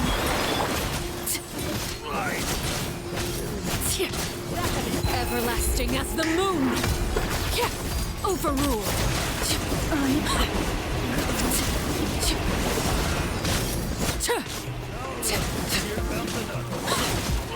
Ow, ow, ow, ow, ow, ow.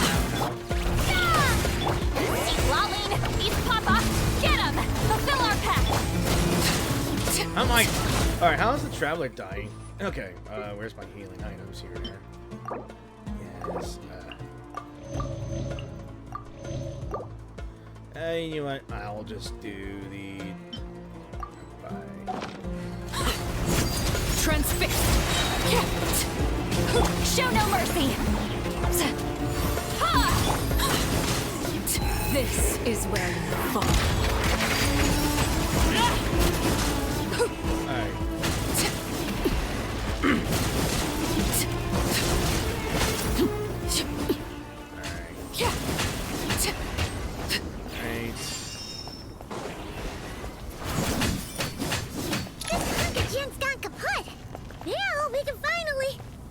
Finally what, Paimon? Don't jinx this. It seems my subordinates failed to stop you in your tracks. Apologies, sir. There is no need to apologize. You did well to hold your ground against such a powerful adversary for as long as you did. I must commend your courage and perseverance. So, you're in charge here, huh? First the problems with Irminsul, now this mess in Gurubad? Are you the ones responsible for all this? I'm afraid I cannot answer that. I assume you aren't naive enough to expect answers from an enemy.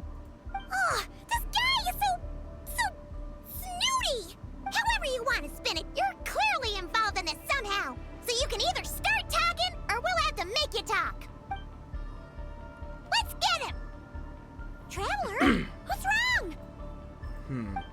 Something seems unusual about him. Is he trying to provoke us? This feels like a trap. Judging by the tents and supplies, there must be many more Fatui stationed here than the few we saw on the way in. So where are the rest? You're remarkably calm. Some would act more rashly upon finding the ringleader all alone. But you keep your cool. Even as your enemy, I must applaud you. Did you show yourself just to say that? Is this you trying to take back control of the conversation?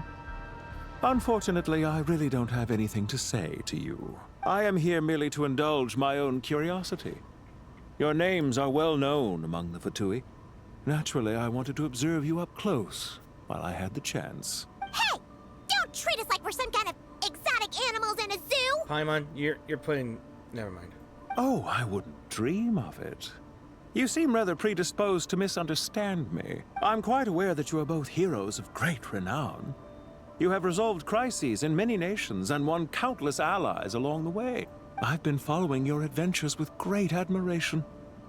My only regret is that the trajectory of your journey conflicts with our goals. What do you mean, admiration? Sorry, but that sounds pretty weird coming from you. I don't see why. We may happen to occupy opposing sides, but there is no cause for deep-seated enmity between us. To respect one's enemy is to respect oneself. Well, now that you're observing us up close, what do you see? I've observed as keenly as I can.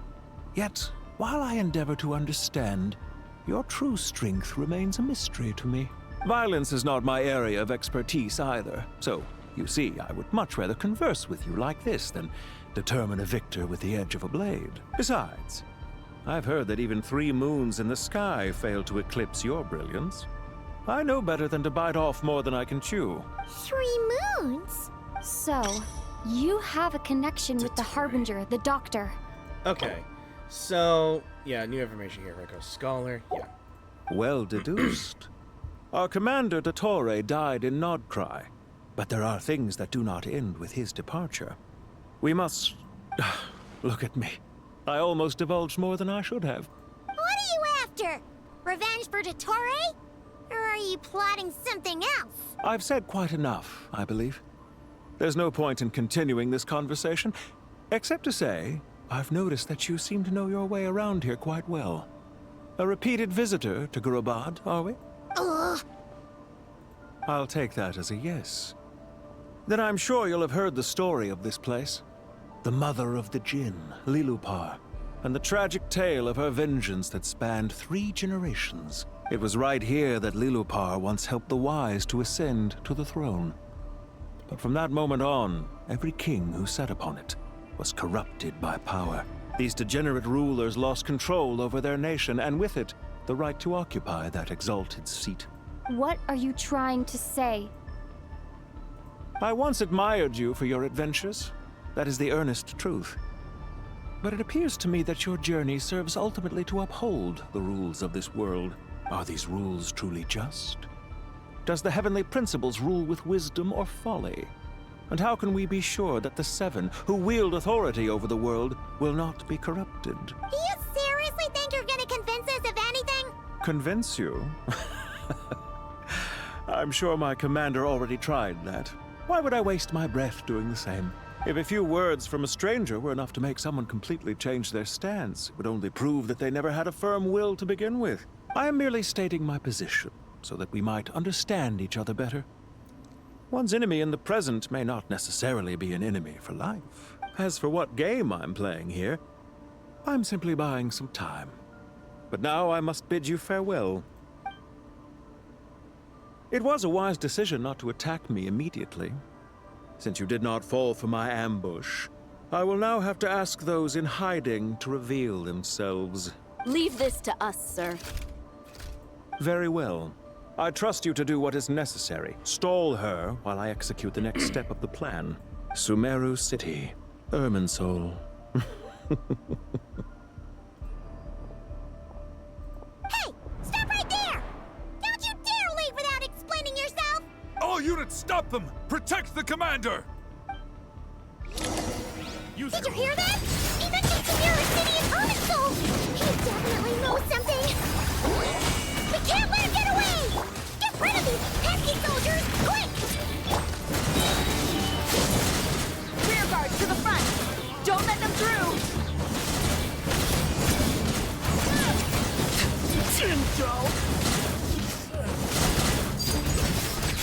Get that thing in position! Let my name echo in song! Strike a... Hold on! Just a little longer! They're going all out.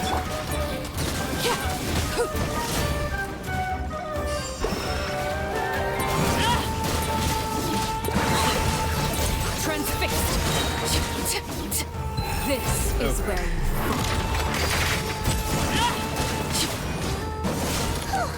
We finally beat them! That mysterious guy can't have gotten far! we have to go the other way now? Shit. Alright. Can't even use the gate, too. Damn it, damn it, damn it. Oh,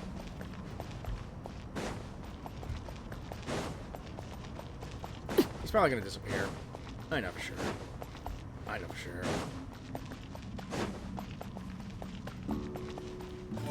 Yeah, he's gone. Found him! Over here! You're very persistent. Hey, you! Stop running and explain yourself! What are you trying to... Palma, wait! Oh! What's this? Relax. A small trap like this won't be enough to hold you. The sandstorms from Gurabad will die down soon enough, but this small window of time was all we needed to launch the next phase of our plan. So there was more than one ambush. I shouldn't have let my guard down. Don't be discouraged. I knew that someone would come here eventually, so I planned ahead. Where to chat with you, which door to exit from, even which mechanism to wait by for you. I thought through every detail. You, meanwhile, know nothing of who I am. So far, you've only heard my voice, and for all you know, it may not even be real. But not to worry. This is only our first meeting. It shan't be our last. Just answer me one last question. Why do you continue to follow Dottore? He has conducted countless cruel experiments, even on his subordinates. Follow isn't quite the right word. Let's just say even those you see as villains have their friends, even if they aren't the most sincere of friendships. When any set of rules is established, there will be those who benefit and those who lose out. People will do anything to justify what they have gained or escape from the hardship imposed upon them. Neither he nor I are tolerated by the rules of this world. We were both searching for a new order. Our ideas of the final form that should take may have differed, but our journeys took a shared path. Goodbye, Traveler and Paimon. I wish you a timely escape, albeit not too soon. I will need a little more time to prepare, after all. Damn it. Come back! Ah, damn it. Wait, this dark wall. We've seen these on our adventures before. It swallows people up. Oh yeah. I'm sorry. She shouldn't have jumped a gun. It's not your fault. Let's just focus on getting out of here. Okay. Yeah. He may have fooled us this time, but we'll get him back. But how the hell did we get out of this predicament? Well. Different. Sino and his team are guarding the north. We'll take this side. There's so many Jin. We can't let them get into Aru village. Don't fret. I am well prepared for this situation. Huh. So you have a solution? Perhaps you're unaware that I have a trusty genie partner of my own, Plumpy. That's his name. If I send her to negotiate with the others, this whole thing will be resolved before you can say Mora. Off you go, Plumpy. But no answer? Oh, there it is. Come on, what's the holdup? 5,000 Mora. Greedy little blubber. 20,000 Mora. It's even greedier than you. 100,000 Mora. Final offer. Ah, so she's a hired partner.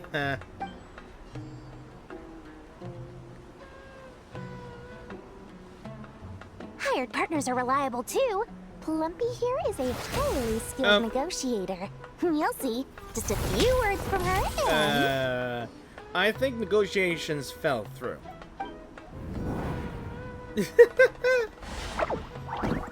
Wait. Or was it the negotiations were broken down? Plumpy!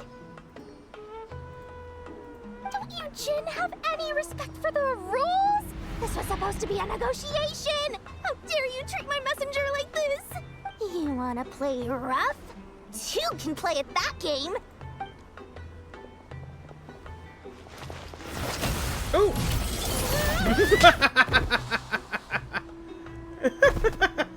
Like Jin, like Master. Hold on. I just want this to be a screenshot. I just want to laugh.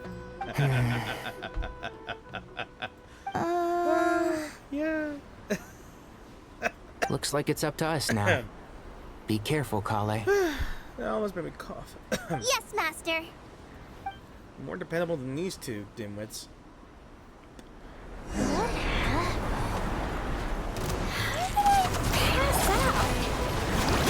Never mind. Maybe it's time for revenge. You know, this reminds me of when you first arrived in the video forest.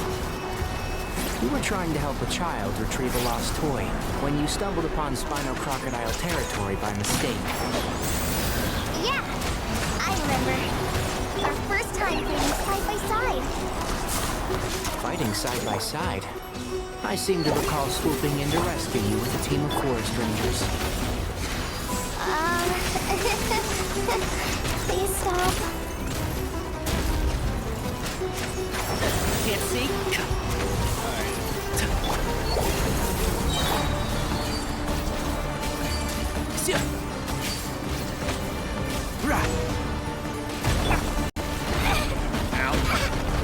Magical lamp! Try this on your side.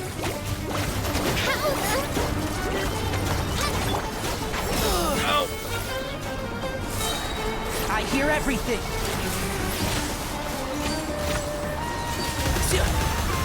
I just want to get the conversations going before. Too many of them! Oh, damn it. I can't believe I used 12 rare items in one battle. Ugh. I shudder to think how this is going to affect this month's accounts. The sight of that glaring deficit might be more than my poor heart can take. Tainari, how's the situation on your end? We held the line, though it was a close call. But it looks like they're preparing for another attack. Has something happened? They've breached our defenses in the south. The Jin are pouring in. We're moving the villagers to the north as we speak. We're hemmed in. This is getting precarious. Our margin for error just got a lot smaller. That's why we wanted to confirm your status. We need to consider our next move carefully. Bad news! Another line of defense has been breached. Kale, go with them and assess the situation. Dory and I will hold the line here. But Master! Even with 3 of us, we barely managed to. This is not a discussion, Kale. Don't worry about us. She clearly still has plenty of tricks left up her sleeve. Wait, you can't pin all your hopes on me! Started to... Call on me. I don't know. I got nothing to say. Pull your weight! Oh, great. I've almost run out of the things I brought with me, and the rest is back at the caravan. I should be able to hold out for a little longer, but still... Master! Need any help? Nicole! Huh? What is it, Kale? If things continue like this, it won't be long before Aru village is overrun by Jin, and the sandstorms are sure to follow in their wake. I do have a plan, but I can't guarantee it will work. I don't care. Whoever you are, please just help us. The only one who can help is you. I am merely here to guide you along the correct path. I am a spirit created at the beginning. I am a flickering illusion. I am the shimmering light that flows from the eyes of the Creator. What do you mean? It doesn't matter. You don't need to understand it. Just repeat after me, one line at a time. Watch out! Jin incoming! I am a spirit created at the beginning. Here goes nothing. I am a spirit created at the beginning. Huh? I am a flickering illusion. I am a flickering illusion. You know something, Plumpy? What's wrong, Plumpy? Plumpy? I've never seen you so agitated before. But how do you... Do you know what Kale is reciting? I am the shimmering light that flows from the eyes of the Creator.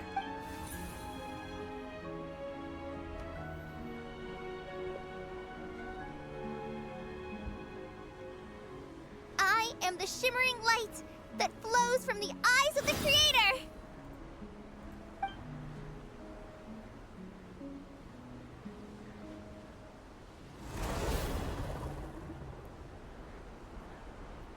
It's a song composed by the goddess of flowers. Really? But very few records of it remain, even in historical texts. All we have is a few fragments. Is Kale an avid historian? I think she heard the wind. Not to my knowledge. The Jinn have actually quieted down. Although, no, it's more than that. It looks like they're showing submission. Clearly the songs left by the goddess of flowers have a soothing effect on them. At the very least, they're much calmer now. Really? Let me try. Don't you dare. I am a spirit created at the beginning. It doesn't like you. Shut it. Don't stay away. I'll stop. I'll stop. It seems like the song only works when Kale recites it. But why? Kale. Is there something special about Kale? Yeah? Are we still needing to be breaking out from Gerbod now? Yeah. Yeah! Any luck? Nope. The only way out of here is by brute force, but too much force and the entire ruins might collapse. The mechanism is right outside, but there's no way. Maybe there's a way to. When I heard that loud rumbling in the distance, I thought the shifting sands had bust open the gates to some ancient treasure vault. Wait. Turns out it was just you guys. Wait. Huh? Could it be? Wait, that sounds like... It's been a long Jet! while. Did you miss me? Jet! Oh yeah, she was this NPC that... Ah. Yeah, I wonder how long we would till we meet her. And Ben too. She finally has a freaking voice! Yes! I was hoping for that. Jet! Ben! Let's save the catching up for later. First, I gotta get you guys out of there. Okay. So, I think she was part of a world quest. I think I remember doing... I don't remember that much. Let's see. And I hate saying this. Jet Ufraraya Hindi, a desert-born mercenary, once explored the mausoleum of King Deshret alongside you and witnessed the sacrifice of her father, Jebrel. Afterward, Jet returned to her father's homeland and joined the Tanit tribe, hoping to lay her parents' relics to rest at the Eternal Oasis. While searching for the Eternal Oasis, you met Lilupar, the mother of the Jinn, and gradually uncovered the conspiracy hidden within the Tanit tribe. After destroying the Tanit tribe, Jet founded her own mercenary company and continues to roam the Sea of Sand. Actually, it's awesome that we get a callback from this one. You know, some people teased that Jet might have a crush on, I think, what was, I know that Aether was the male traveler. Lumine. Yes, Lumine was the traveler's name when we choose the female one. This should be the right mechanism. I think. Ben, can you handle it? I don't know. Everyone just does assumptions. There we go. Ooh. And like the hero she wants. Happy endings here, guys. I'm happy that this happens. Come on, let's leave this place. She gets to be our knight. She gets to be Lumine's shiny knight in armor, and I gotta go the other way. The other way, indeed. I'd almost ran straight into it. Holy crap. Okay.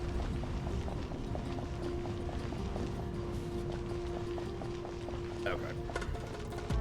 Memory serves. And unfortunately, my stamina is still affected here.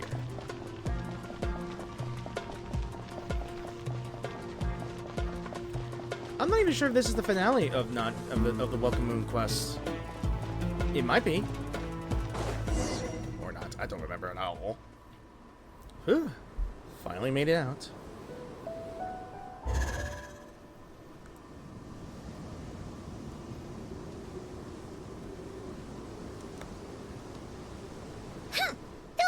Fatui sure made themselves scarce. It's like they were never here. The Fatui? They came to the desert again? Yep. No idea what they're planning this time. They were being very coy about it. How have you been, Jet? Well, since we last met, I've started my own band of mercs. We've actually made quite a name for ourselves. Oh, yeah. On a slightly different note, I have some good news. I finally took care of Masaira. Nice. Not much to write home about. It was just another day. Found his hideout. Dragged him out of his cozy little bed.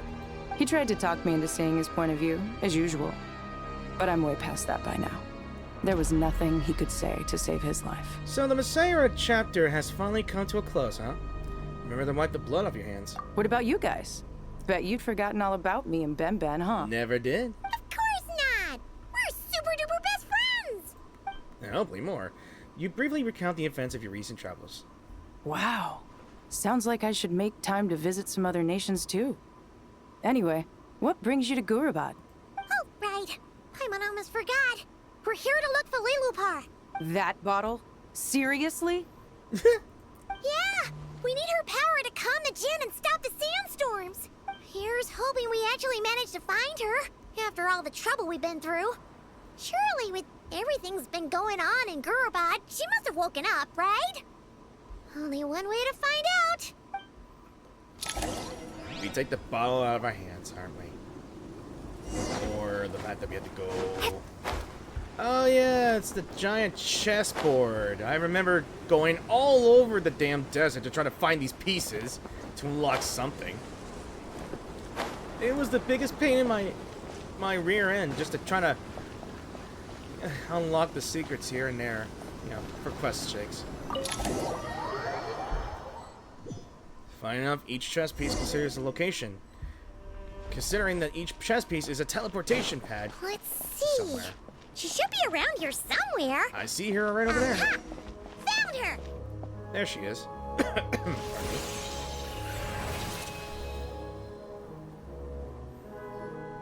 Lilupar! What a long dream that was. It's been a while, my master. Oh, and you're here too, little wildcat. The four of us back together again. Imagine that. I hope this wasn't a rude awakening. How you been? After we last parted ways, I merged with the land beneath Gurabad to suppress the dark calamity stirring in the depths. It rekindled the flame of vengeance within the Jinn, depriving Gurabad of any hope of peace. I fought against it for a long, long time. Until one day, I sensed a change in a foreign land to the west. Suddenly, the pitch-black abyss fell silent. A foreign land to the west. Could she mean that land? Gurabad isn't far from there. Did the abyssal presence beneath the city fall silent when we defeated Kasorothoth? Once satisfied that that dark power could no longer bewitch the Jinn, I too fell into a deep slumber, from which I have only now awoken. Why have you returned to Gurabad, my master? And why is my sand-swept homeland in disarray once more? Well, basically, Sumeru's in danger and a lot of our friends are affected. Some bad guys messed around with Irminsul and now they've released the Jinn in here. We managed to chase off the culprits, but we have no idea how to seal this place back up and stop the sandstorms. Child's play. I shall quell the Jinn and scatter the storms. Thank you, Lilupar. No need to thank me, my master. I have granted many wishes in my time, and this was the most trivial of them all. Until we find out that Kale quelled the Jinn on our own.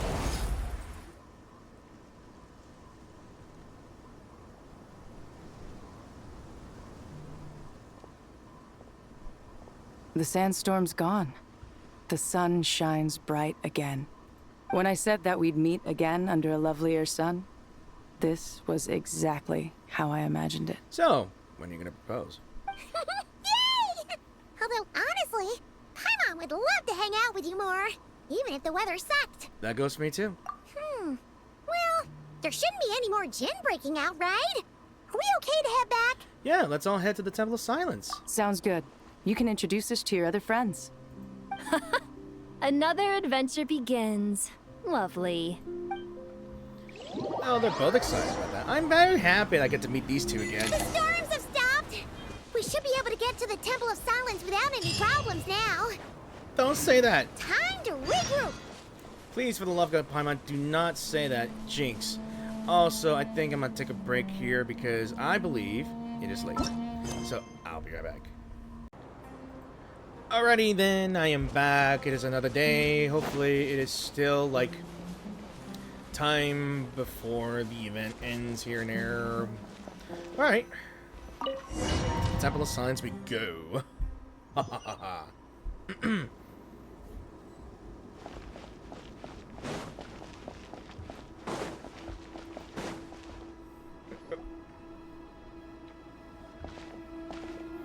It's really nice to have Jet back with a voice. So, this is the Temple of Silence. I've heard the Nagarjanites mention it in passing, but I never imagined it would be this big. It's colossal. I thought the temple moved to the rainforest ages ago. When did they scamper back into the desert? I don't know. This plan sounds a little too risky for my liking. Even in King Deshret's day, this was experimental technology. We have no idea what could happen if we activate it. Well, unless you know of another viable alternative for the Akasha terminal, I'm afraid this is our only option. The plan is sound, and the risks are manageable. However, if we are to proceed, we must act quickly. The scale of this project is enormous. Even with Kaveh, Faruzan, and every other scholar of mechanics working on it full-time, the proposed modifications won't happen overnight. You're back. Everything all right? And who are they? Lumine's future wife, I will seize. Friends of yours? Pretty much everyone in the Temple of Silence is. This guy's Kaveh, and the one next to him is Alhaitham. Hello, I'm Jet, and this is Lilupar. Oh, a famous name from the history books. Pleased to meet you. A friend of a friend is a friend of mine, as they say.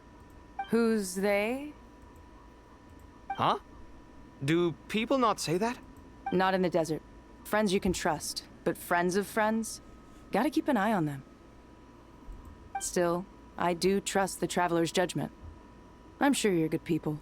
The sandstorms have calmed down. I take it the Gurabot problem is resolved? What did you find? Yeah, unknown Fatui members, I guess. And after getting all smarmy with us, he trapped us there. Luckily, Jet used the mechanism outside to free us, and then we got Lilupar to put a stop to the chaos. Wow. Thanks for being there to help them.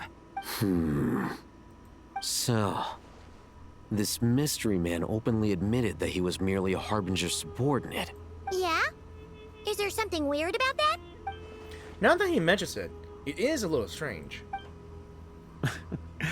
I assume you aren't naive enough to expect answers from an enemy. Well deduced. Our commander, Dottore, died in Nod Krai. He was clearly unwilling to answer our questions when we first met, so why would he admit to being Dottore's subordinate later? Are you wondering about his true identity?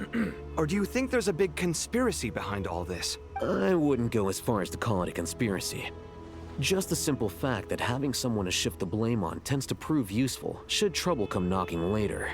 The most important thing for now is to solve the immediate problem. Perhaps that man knew you wouldn't have the resources to investigate his background and so didn't put much effort into disguising himself. This is all getting a little cryptic for me. I'll let you guys talk while I take a walk with Lilupar.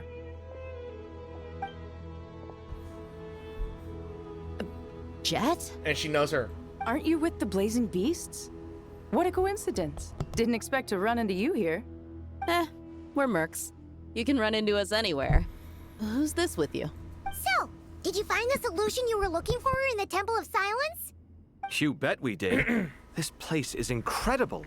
It has everything. So far, we've discussed a plan and verified its feasibility. Building a new system from scratch is out of the question. So our only option is to modify the Akasha using certain resources we hope to find in the mausoleum of King Deshret. Let me check.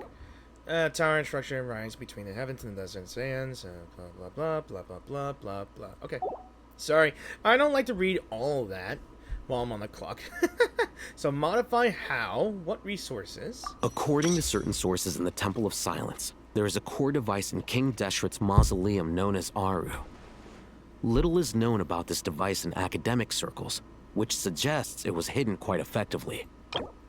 An idea around fashion imitation of the heavenly principles act of creation. Using knowledge and techniques of the goddess of flowers obtained from Celestia, through it, King Deshret sought to forge a golden slumber that would unite countless forms of wisdom and dream. Though this vision ultimately failed, many souls of the Desert's people are said to wander within. If these sources prove correct, the energy contained within Aru may be sufficient to power our Akasha renovation plan. However, this raises difficult questions regarding technological integration. The sages are still debating it.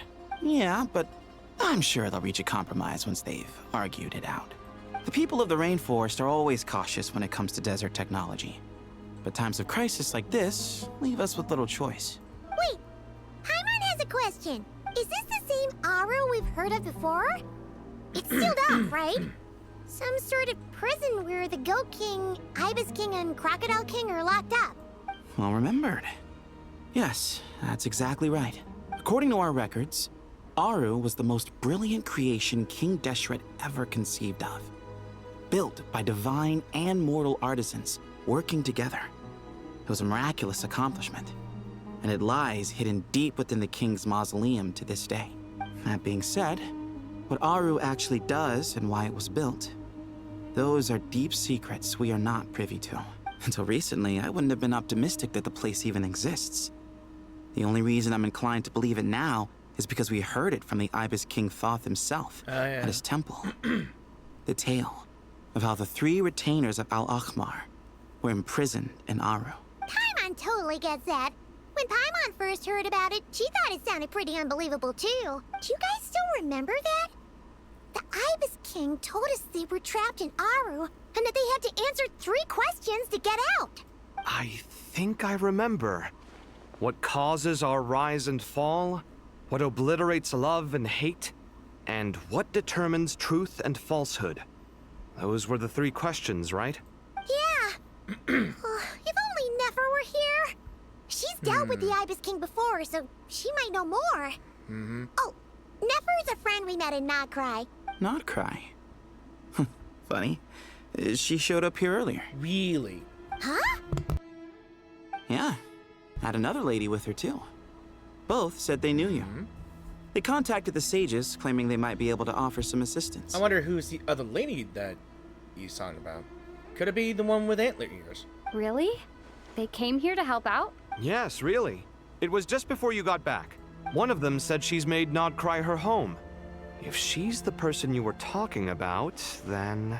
Looks like betting on Aru was the right choice. See? They're right over there. Oh no, never mind. It's Nicole. Nicole! Ha! What the... Okay, we already know a bit here and there. Okay. Why, hello! We're here to help. Okay. Pardon me.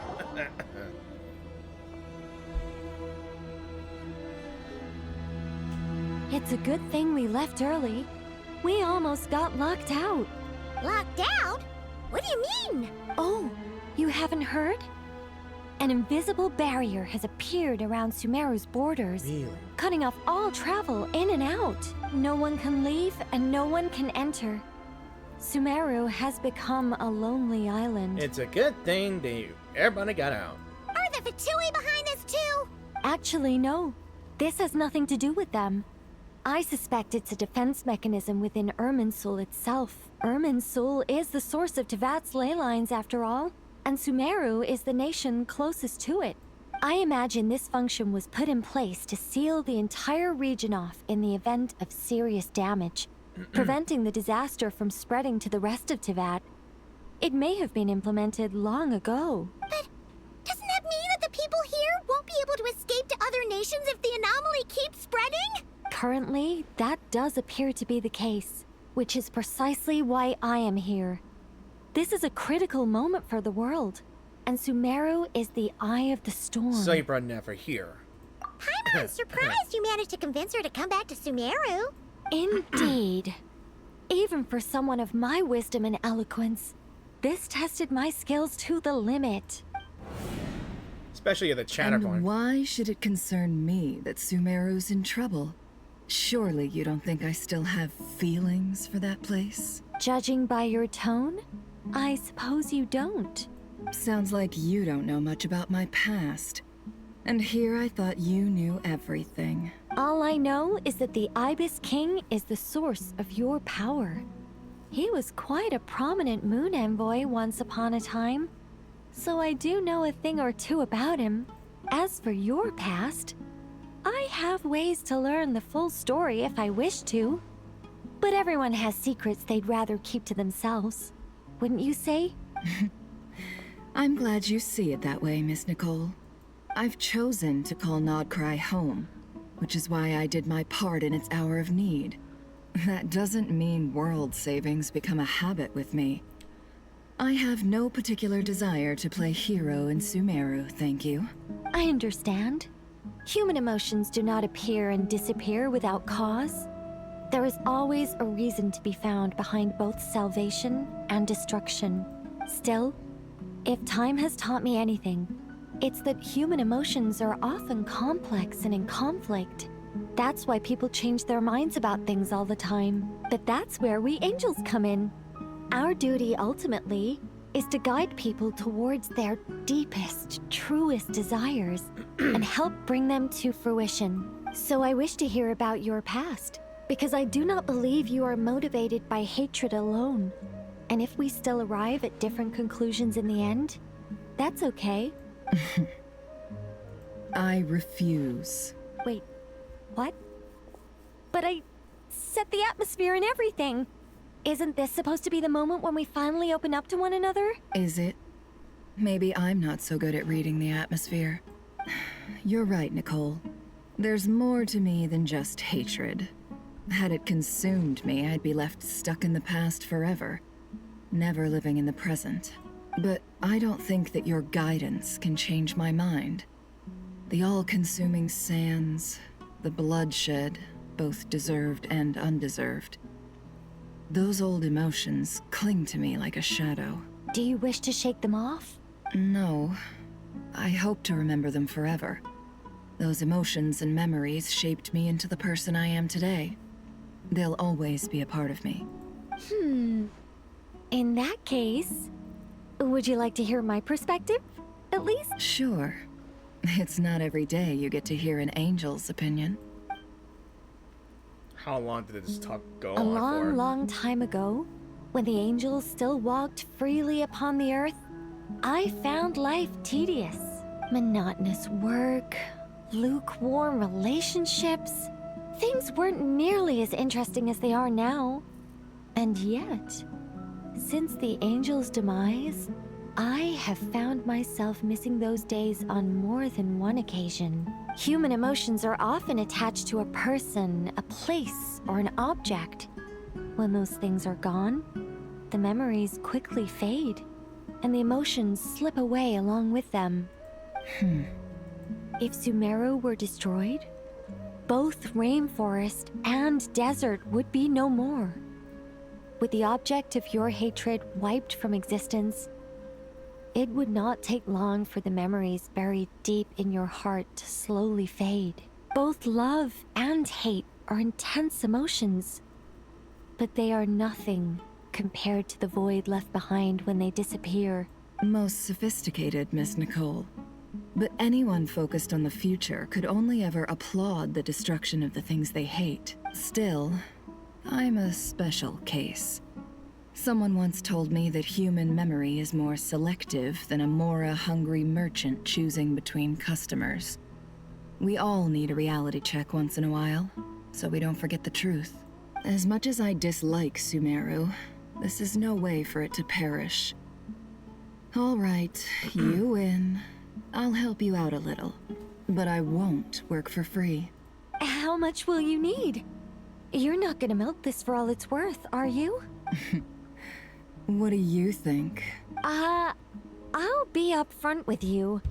I don't have much more on me. If that's what you need, I could borrow some from Alice. Or perhaps I could pay in sculptures. The ones I carve are actually worth quite a lot. Just cover my travel expenses. Huh? Is that all? That's all. Given all the people I owe favors to, I can just about justify a trip to Sumeru. Yahoda! Here, boss! What do you need? She just zooms in. Okay. Wait, what does that say? Never, never... Also, never ever let go of the rudder in your hand. What does that even mean? Okay, never mind then. I'm going back to Sumeru for a while. While I'm away, you'll be in charge of the curatorium. Me? I'm in charge? Whoa. Don't worry, boss. You can count on me. And that was how the ingenious Angel Nicole brought you the perfect person for the job in your hour of need. My ass. Hip hip hooray! Hip hip hooray! Shut up. Sorry. That was far more detailed than necessary. Not lacking in embellishment either. I never thought I'd return.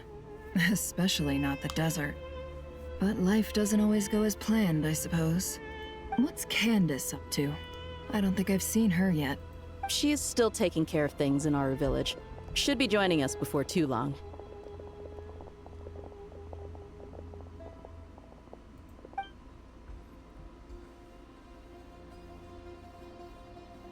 Oh, and sorry. Hope we're not interrupting anything. We have some good news, though. We're planning to go to the mausoleum of King Deshret to look for the legendary Aru, then use it to try and restore the Akasha system. According to records in the Temple of Silence, the mausoleum houses something called Aru's Chute, which can be used to establish connection with Aru. We still have some time before we leave, so there's no rush. By the way, who are these two new faces? Just call me Nefer. I'm based in Nod Krai. Did I hear you mention Aru? Correct. Well, I happen to have a connection with one of the 3 retainers imprisoned inside, the Ibis King. I'm here to get things done, so if you don't mind, I think I should come with you. That sounds perfect. Miss Nefer, are you from the desert by any chance? Why do you ask? I don't know. There's a familiar air about you. Plus, you mentioned Candace. Sorry, I don't mean to pry. It was just a random thought. I'm Dia, an eremite mercenary. My work usually keeps me out in the desert. I'm on good terms with Dory, and she's mentioned you all before. It's nice to finally put faces to the names. However, my associate here is probably less well acquainted with you. Why don't you all introduce yourselves? Actually, I'm a little better acquainted than you might think. Hey, she found Corey. Huh? Hey, Kale found her. Huh. Are my eyes playing tricks on me? It looked like you spoke without moving your mouth. Ventriloquism. I have heard tell of it before. Ventriloquism. I can't even use it. Never mind. I'm not gonna bother. What is it, Kale? It's you. You're the voice who's been speaking in my head, aren't you? You encouraged me to report my dreams to the Dendro Archon, and got me to recite that magic prayer. Mm-hmm. I have many titles, but let's go with the most pertinent one. I am Nicole Rain, an angel who has lived since ancient times. An angel? Sounds like a big deal, but, what exactly is an angel? Oh, Well, we're a rather long-living race of beings. Not gods, technically, but we can still tell you a lot of stories from ancient history. Yep, and she's also an amazing sculptor. You could say she's a real creative type. Don't forget to add the chatty. Well, ma'am, if both the Traveler and Paimon give you rave reviews, you must be pretty impressive. Oh, please don't call me ma'am. I find it so awkward when people get too formal with me. Just relax and be yourselves. No need to be nervous. Miss Nicole, if it's okay, could I ask you a few questions? Yes, you may. I can see your heart is filled with confusion, and you are desperate for answers. I also know which questions you want to ask me. Why did you dream of Sumeru City in disarray? Why did those verses soothe the Jinn only when recited by you? I can guide you to the truth, but it involves a personal secret of yours. I'd prefer to speak with you alone, if possible. I want to hear this. I want to hear this. What? That she's secretly a descendant of the goddess of the flowers? Could she? I'm not only guessing here. I thought we were going to speak alone. This is a lot more people than I was expecting. What's wrong with it? Even the doctors at Dar al-Shifa allow patients to be accompanied by family members. Well, if Kale doesn't mind her secret being revealed, I have no problem with it. I'm just guessing, guys. Thanks for being so considerate, Miss Nicole. I don't know what secret you mean, but whatever it is, there's no need for me to hide it from my closest friends. Closest friends? It's so nice to hear that. So we're here to support Kale through this. All right. In that case, I'll get right to it. Kale, are you aware that there are god remains inside your body? I am. When I was young, I got sick with Elazar. Nothing could cure it. The Fatui convinced my mom and dad that they could help, and I was sent to an unfamiliar place. There were a lot of other kids just like me there. This creepy guy injected us with some strange medicine, which I heard contained god remains. I can still remember the pain like it was yesterday. But thanks to the friends who've stuck by me all this time, I've gradually been able to overcome those memories. Anyway, so you're saying that what happened to me has something to do with the god remains they injected me with? Yes. Those were the remains of Nabu Malikata, the goddess of flowers. I knew there was a connection, but I didn't think that she wasn't descendant. But damn, my theory was put off. But God remains. Goddess of flowers, okay. What? Huh. Fascinating. You don't seem surprised like the rest of us. Why? The possibility crossed my mind when Kale recited the Goddess of Flowers song and calmed the Jinn. Okay, now I see it. You made Paimon jump! What are you doing here, Lilupar? I was merely passing through when I heard the name of the Goddess of Flowers. Be assured that I share your surprise. You, with the hat. Are you certain? I sense no trace of the Lord of Flowers within her. Well, it is a very small fragment. Unless special methods are used to manifest its power, even her closest acquaintances would find it near impossible to detect. After the goddess passed away, her remains were scattered across the desert. King Deshret gathered all the pieces he could find and buried them in the eternal oasis. But some fragments remained unaccounted for. Eventually, the Fatui must have found a way to track some of them down. Presumably for use in some experiment. It's not an uncommon occurrence. You're more shaken than I thought. In one sense, you've been extraordinarily lucky. So many people who yearn for this kind of power never attain it, yet you have coexisted with her all this time without even realizing it. I don't know what to say. I'm glad that I could help everyone with this power, really. But knowing that a fragment of the Goddess of Flowers is inside my body is... it's a strange feeling. Well, people value their autonomy very highly. Even a well-intentioned intruder can shake one's sense of self. I understand how you feel, Kale. But once you get used to it, you'll find it's nothing to be concerned about. Huh. I guess you, of all people, have a good reason to speak on this. Because he has the god of Anubis inside him, too. 2 good reasons, in fact. Hermanubis. Incidentally, 3 is the maximum number of Hermanubis' Ba fragments that I could bear. Again, long things here. Yeah. Pillars. Let me guess. Because two's company, but three's a crowd? Thanks for helping to explain the joke, Tainari. Damn you. Every damn time. Thanks, Tainari. Not my intention. Goddess preserve me. I should take my leave. This boy in his wolf's head hat speaks much too differently from the Hermanubis I remember. But how's he speaking? Don't give him ideas. Kale, all I'm trying to say is, no matter how many Hermanubis fragments there are within me, you wouldn't think of me as Hermanubis. In the same way, you are simply you. Yeah, I know what you mean. So about that dream I had, was it a warning from the goddess of flowers? Yes.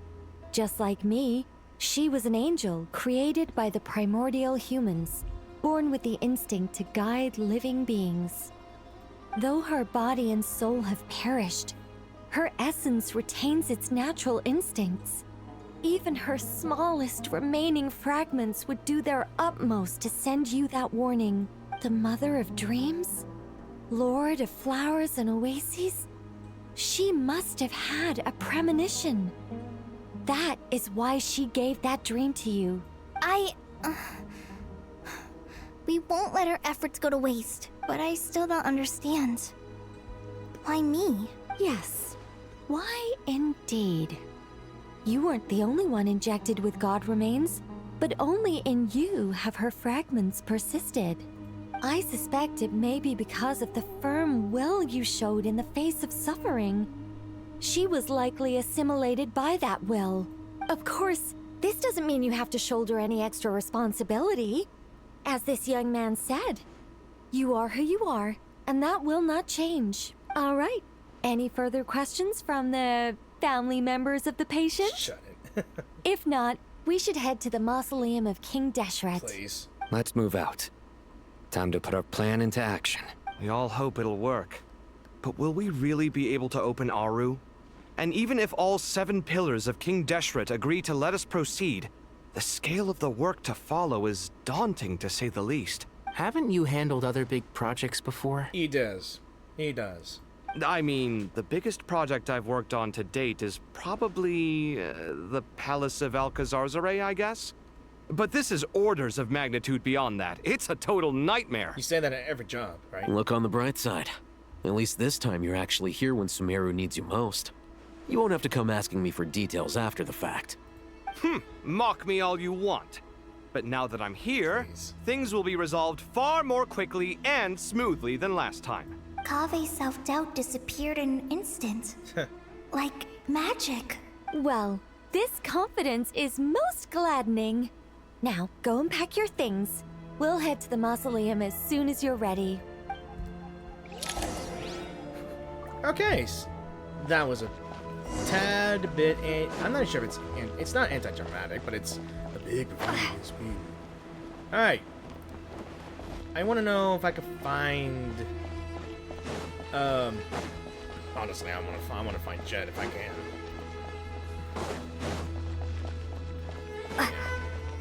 Okay, that's just the backside. Okay.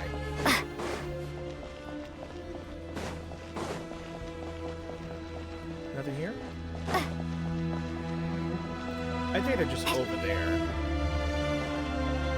I never really gotten into getting the soundtracks of Genshin Impact on some. Because they're costly. Alright, let me see if we can find everyone here. Hey, Ojan! Oh, Miss Nicole. I heard you're a very talented sculptor. Is that true? Oh, I don't know. I wouldn't want to blow my own trumpet. Honestly, even though Kasharawar is best known for its focus on mechanics, plenty of Kasharawar scholars are quite serious about sculpting as a hobby.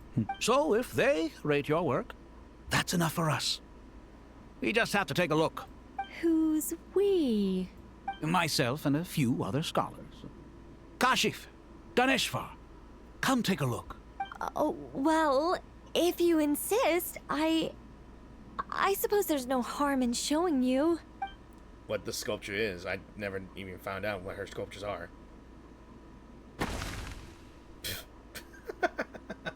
Whoa. Where did that come from? It's a squirrel. Hey, someone bring out that skirt. Look at the level of detail. It's so lifelike. The squirrel descends from the heavens like a champion, and the earth trembles beneath its feet. What do you think? Striking, isn't it? Kaveh? Ah, Kaveh, come here for a sec. Oh, and Madame Faruzan, didn't you used to study in our darshan? Come take a look. All right, but hang on a moment. I have to finish reviewing this proposal first. You called? What is it, youngster? This squirrel statue. Isn't it cute? Oh, a squirrel. I wouldn't say cute per se. The realism is what stands out to me. Were you trying to carve a statue of a hero, young lady? Hero? Squirrel? Oh, a hero? I suppose so. Actually, I didn't really have a specific theme in mind. I just started working on it, and this is how it turned out. I see. Well, do you tend to read novels about heroes in your spare time? As a matter of fact, I do quite enjoy those. Everyone loves a good tale of daring do, right? Then perhaps this statue represents the heroic tale you long to see deep down inside. Also on the subject of heroism, I feel that if the subject posed with a finger raised towards the heavens, it would lend a greater gravitas to the overall image. I never expected that Vanna Farsham likes hero comics. I'm sure some would call it cliche or old-fashioned, but not me. I think it would be a perfect fit.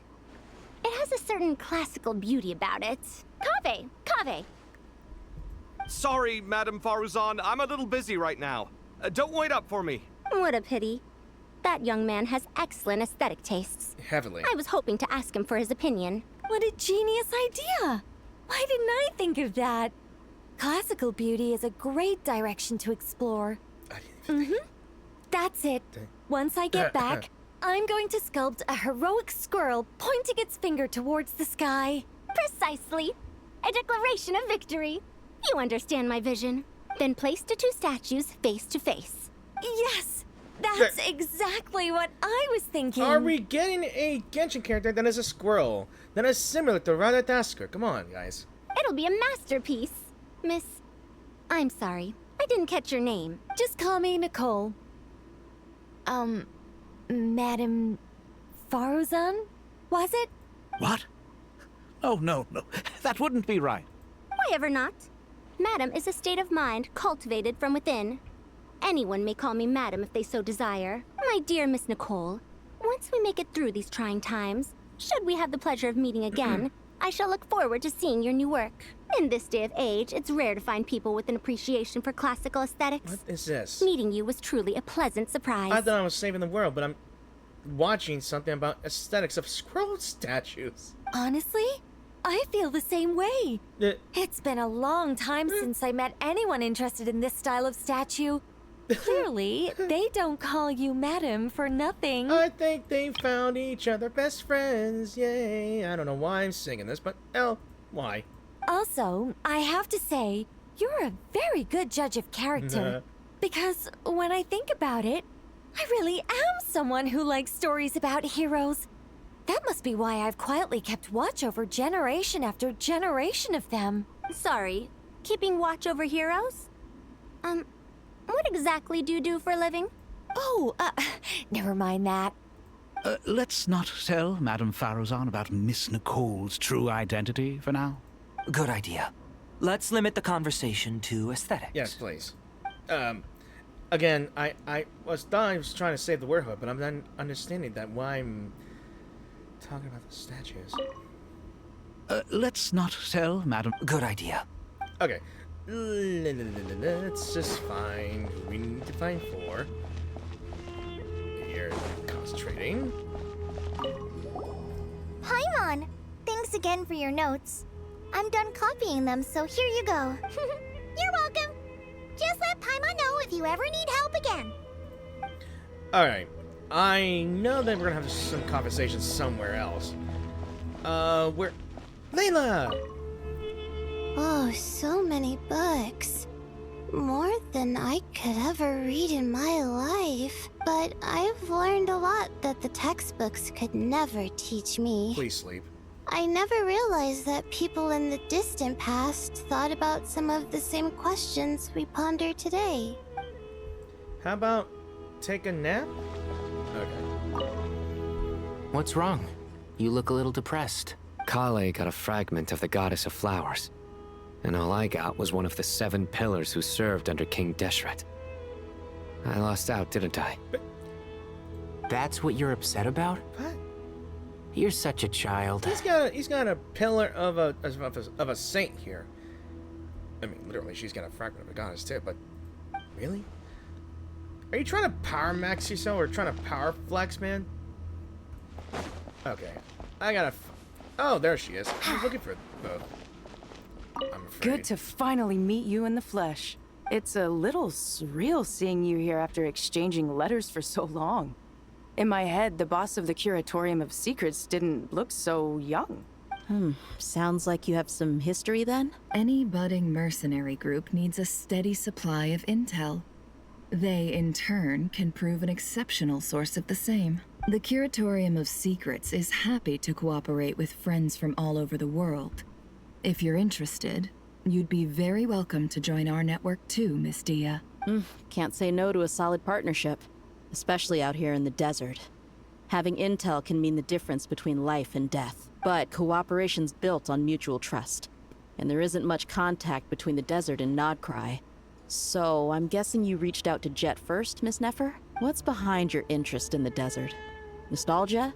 Or is there someone you're looking to take care of? Let's put all our cards on the table first. Things will go more smoothly that way. I like your style, Flame Mane. Actually, I had this same discussion with Jet before we started working together. To be clear, I have no intention of using you for any ulterior motives. And I have no enemies in the desert as things stand now. Were that to change, I wouldn't drag outsiders into a conflict that doesn't concern them. There's no point in doing certain things if you don't do them yourself. Wouldn't you agree? Well said. Taking responsibility for one's own affairs is the way of the desert folk. Huh. It's like you're one of us. You sure that's a compliment? Absolutely. I'll take it. I like her. Perhaps we can discuss our cooperation in more detail now? Sure. I love working with no-nonsense people. And you certainly fit that description. I look forward to a fruitful partnership. As do I, my friends. I would say I would tease this here. I mean, oh, hold on.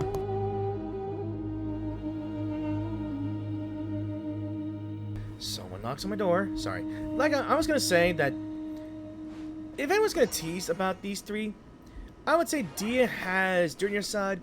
Never has, I forgot her name. What was her name again? Yeah.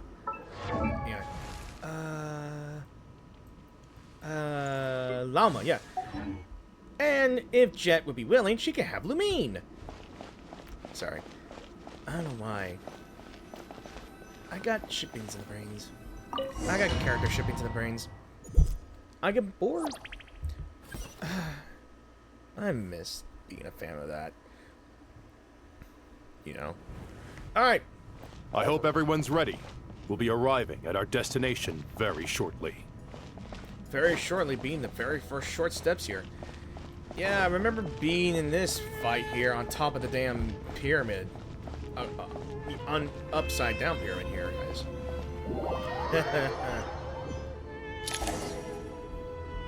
Yeah. This is the weirdest place here and there.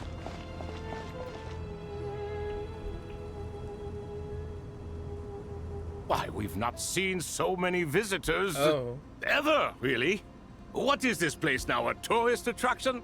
Ah, closer inspection reveals many familiar faces. To what do we dusty old fellows owe the honor?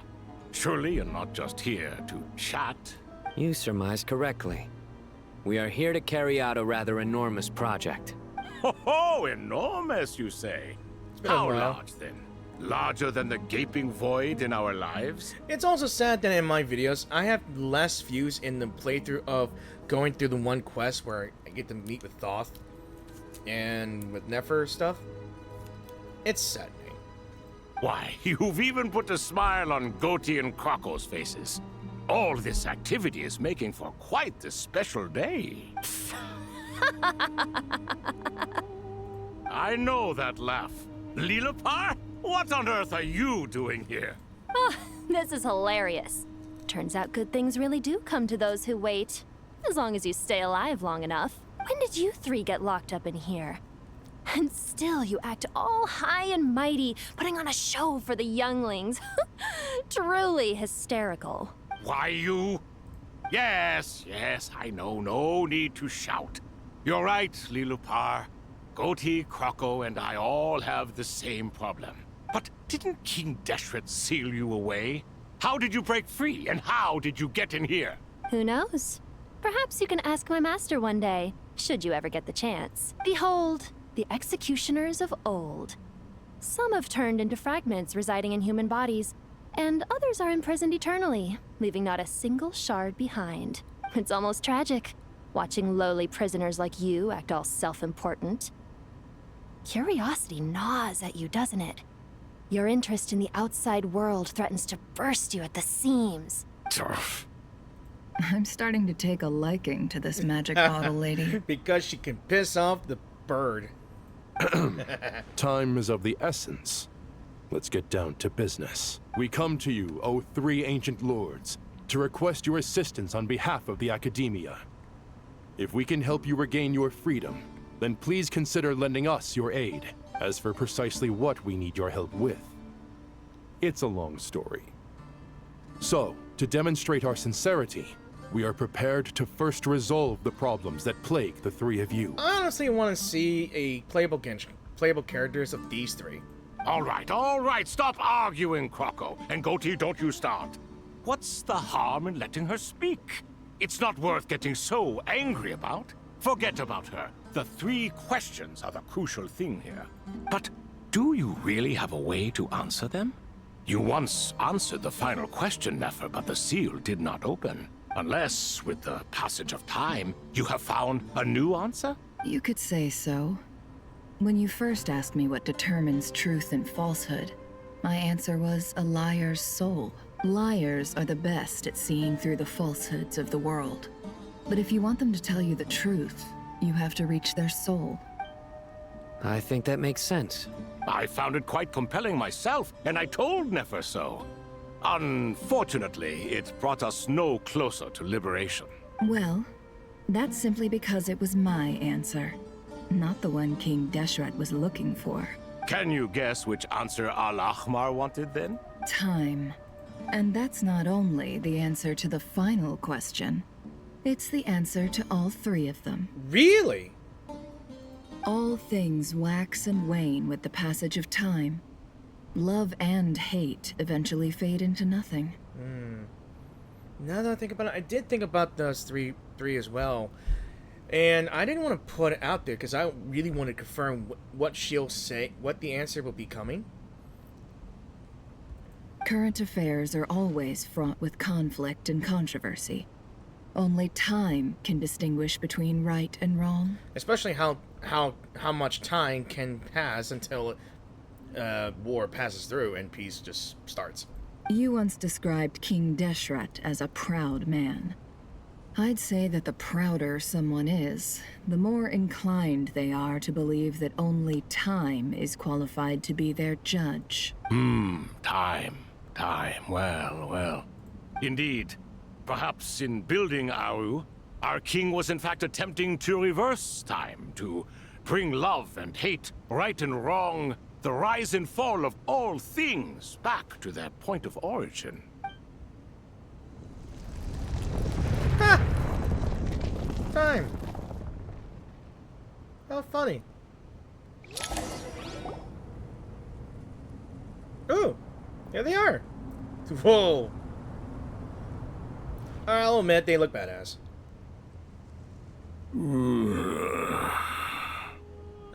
Not really, but still. This is the most eventful day I have experienced in a long, long time. You have my sincere gratitude. Are those 3 of the 7 pillars? Turns out the statues were quite faithful to the source.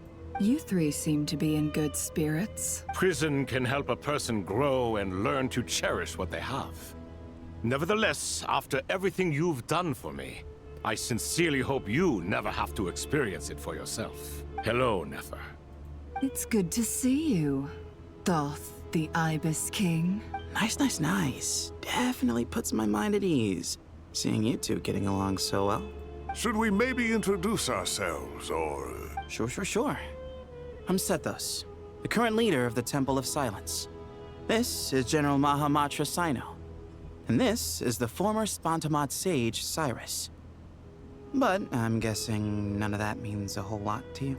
Everything is equally new to us, in truth. We've been gone from this mortal world for longer than you can imagine. It's kind of nice that we get to hear Sobek and... Who? Okay, so Sobek... let's see. Hot temper, straightforward nature, blessed with the abundance, okay. Oh, yeah. Okay. Let's hold off on the introductions for now. But we can always ask Nefer about you later. What about the goat? It'll give me something to talk about with my chosen disciple. You're like a helpless parent. There you go. Okay. Neutral. Okay.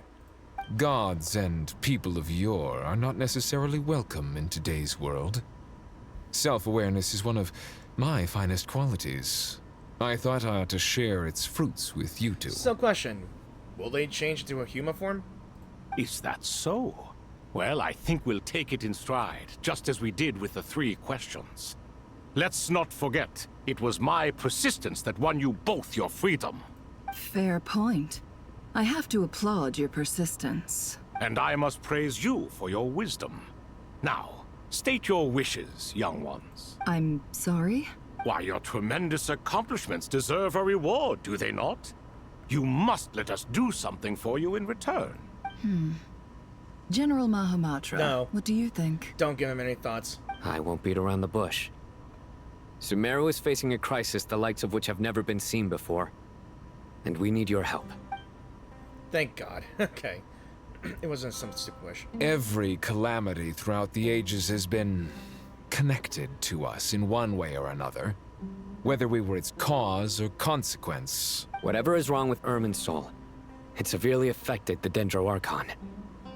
She fell into a coma, and is currently receiving treatment from the Dendro Dragon. The Dendro Dragon? I'm sorry, the Dendro Dragon is helping to heal the Dendro Archon?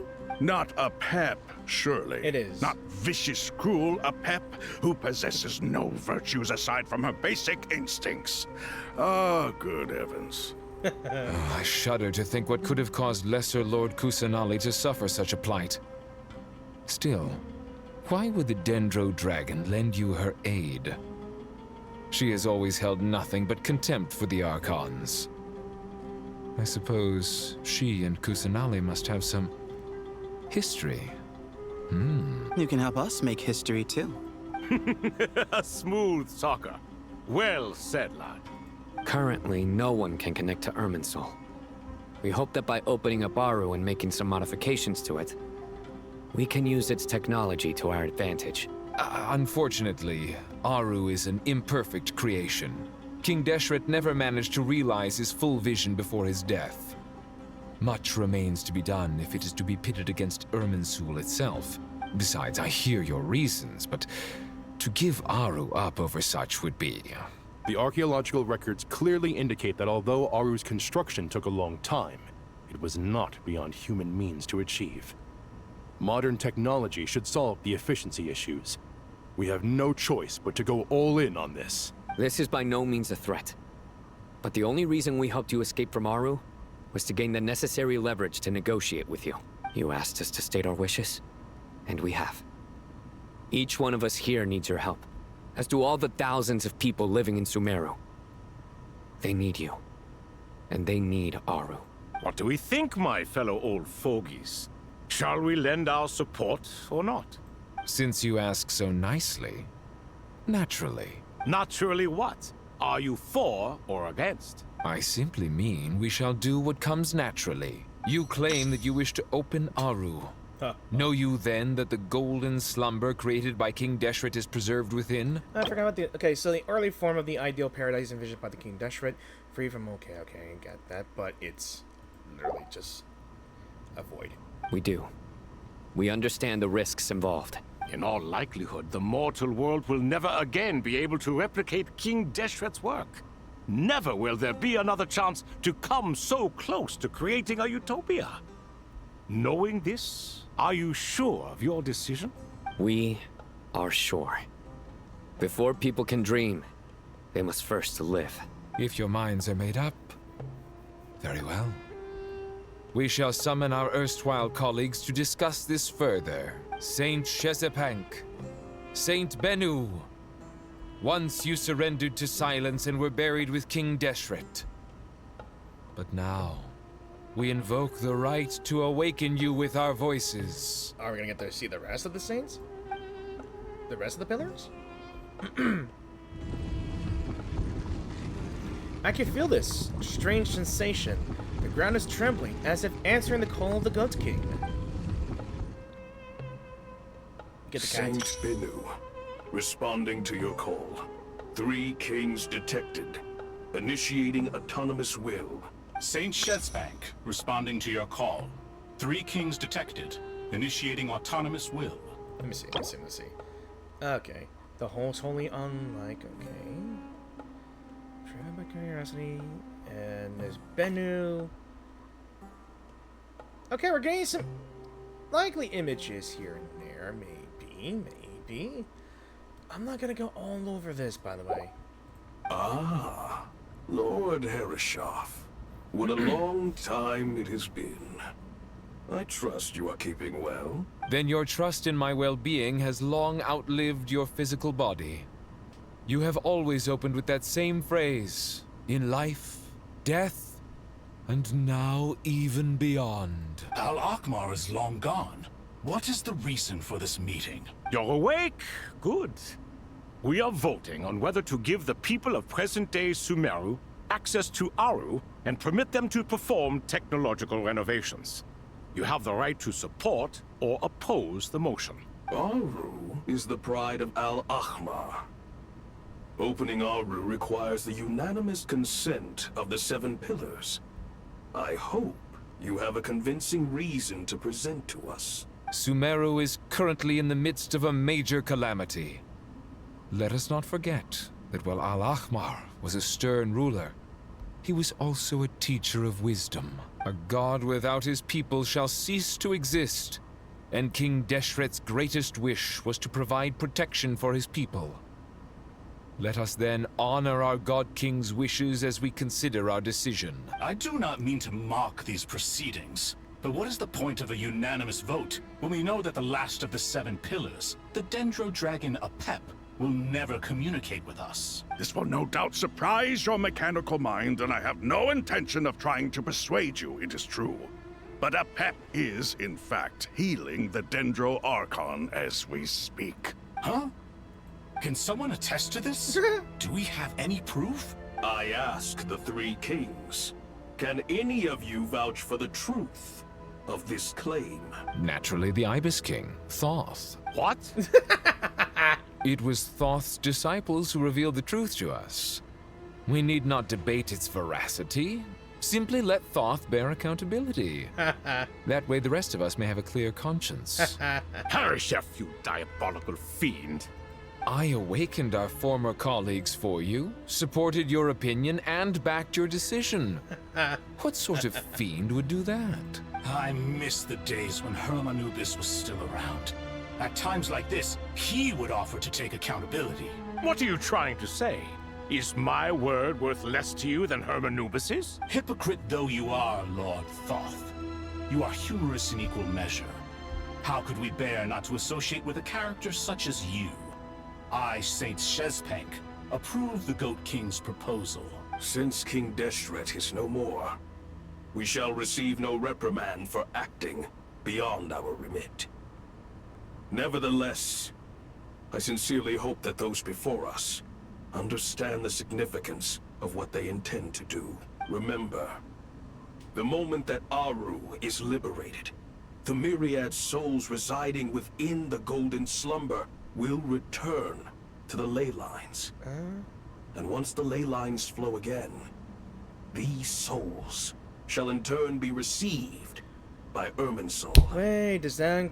I'm trying to snap my fingers here, but does that include Jet's father? I mean, he was swallowed by the Golden Slumber.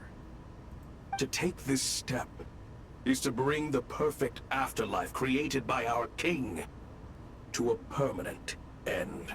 We understand that well, and we have decided to proceed regardless. Furthermore, the contemporary human perspective would contend that confining souls in this way is no act of benevolence.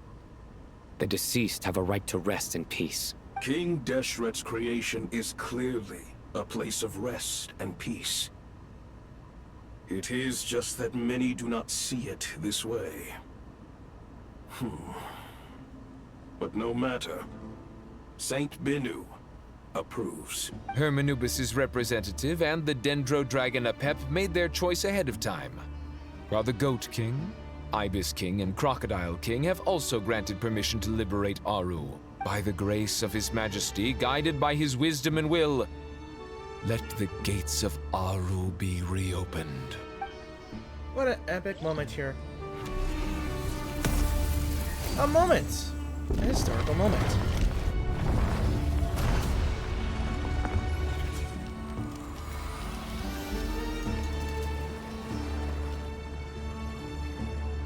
What? Hey! Look at that! What's this? Are we under attack? No. Wait, it... These look like the souls. Silhouettes approach us from within the light, then pass through our bodies like wind through a veil. Here you are. Through the sands of time. I see you. Father. Father, is it really you? It's Jet's father, Jibriel! That's right! He entered the Golden Slumber, didn't he? I smell blood and sand on you. You've grown. Strong as a wild beast, and without shedding a tear. You have to leave, don't you? Please, just answer me this. What should I do for you? This meeting is a blessing from the gods. My soul, once imprisoned along with that of Semail, is finally free. I am truly grateful for the chance to see you again. That the dead should meet the living is itself a miracle. One brief, precious moment is enough. Enough to set my heart at ease. Do not weep for me, Jet. I know you will accomplish many great things in your life. You will go further and climb higher than I ever did. All I ask is that you take good care of yourself.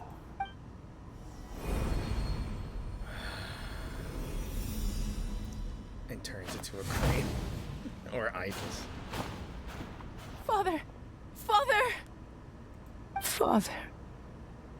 Hey, Jet. Don't you dare. Do you want something to eat? Paimon! Maybe it'll help you feel better. I don't think eating things will help get better. Lumi, just give her a hug, please. I'm fine. Thanks, Paimon. How about a hug? It was just a little sudden. The chance to see my father again meant the world to me. He was trapped in the Golden Slumber for our sake. And now, after all this time, he can finally rest in peace. I'm glad. It's a huge relief. You've grown strong, Jet. More than enough to fend for yourself. Yeah. I'll leave the past in my memory where it belongs. My family, the good times and the bad. Goodbye, Father.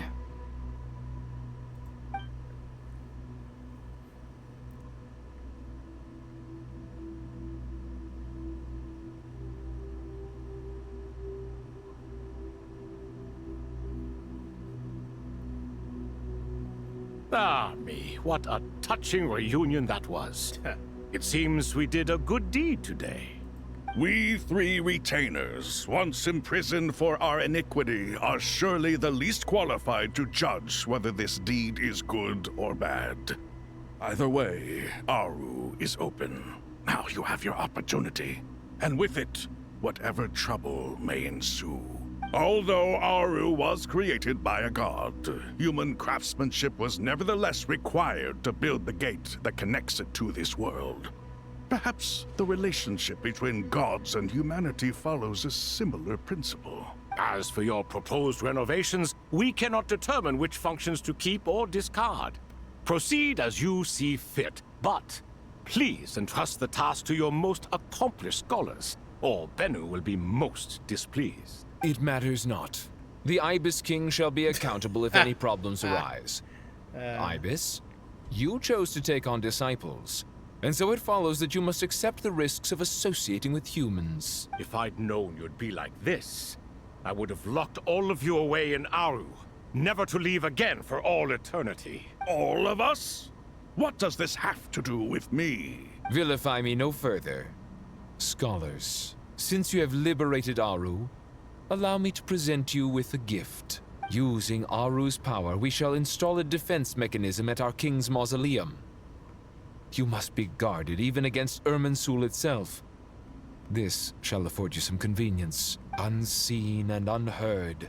From this moment forth, none may by sight or hearing perceive anything said or done within the mausoleum. Amazing. And all this is achieved just with the power of Aru?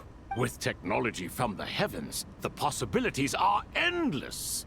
Just because King Deshret did not use it for this purpose does not mean that it cannot be done.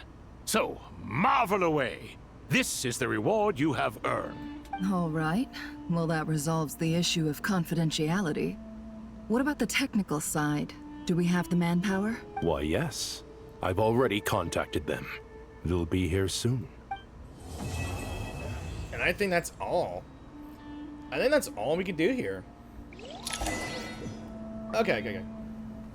Alright. Alright. So, Darkness Looming, I think there were 2 quests here and there. I think I'm just gonna end it here. So that was... I think that was it. I'm not sure if I should keep going or not, but I'll take a break for a bit, and I shall be back again. Hey guys, I did a lot of thinking, and this is further to from the time after I'd done the entirety of the Archon quest. And I'd done what it'd be Act 9 and Act 10, apparently. And from this point, I did both quests, but it turned out to be a more longer video than I can ever imagined. It took me 2 days to work on it, record this, and unfortunately, when you put them all together, it'd be almost an 8-hour video. Let's just say the audio was not keeping up. It just sounded garbled, jarbled, and crunched together. And I tried to fix it with programs, but it's not going to work. So, I am just going to end this part of the video here. So, this will be just Act 9, the end of Act 9. And from right there, I'm just going to start on Act 10 as soon as I upload this to the video, to my YouTube channel. So, yeah, so thanks for watching this video, and I really hope you guys really enjoyed the video. If you did enjoy the video, remember to like the video. And if you wish to support my channel by clicking that subscribe button, I'd be honored if you take a chance to take a look at my YouTube channel and like the video, share the video, and comment on the video. What do you think of it? I'm kind of happy that I get to meet Jet again. Kind of happy that she has a voice, and I'm kind of glad that Lumine gets the princess treatment from from Jet. And I think everyone knows for the fact that Jet treats Lumine more better than what she did with Aether. It's funny. And yeah, that's the end of that part of it. So, like I said, I will work on Act 10 already. Even though I've already done Act 10, I'm just going to state the fact that I will make another introduction from the same screen here, or whatnot, somewhere else.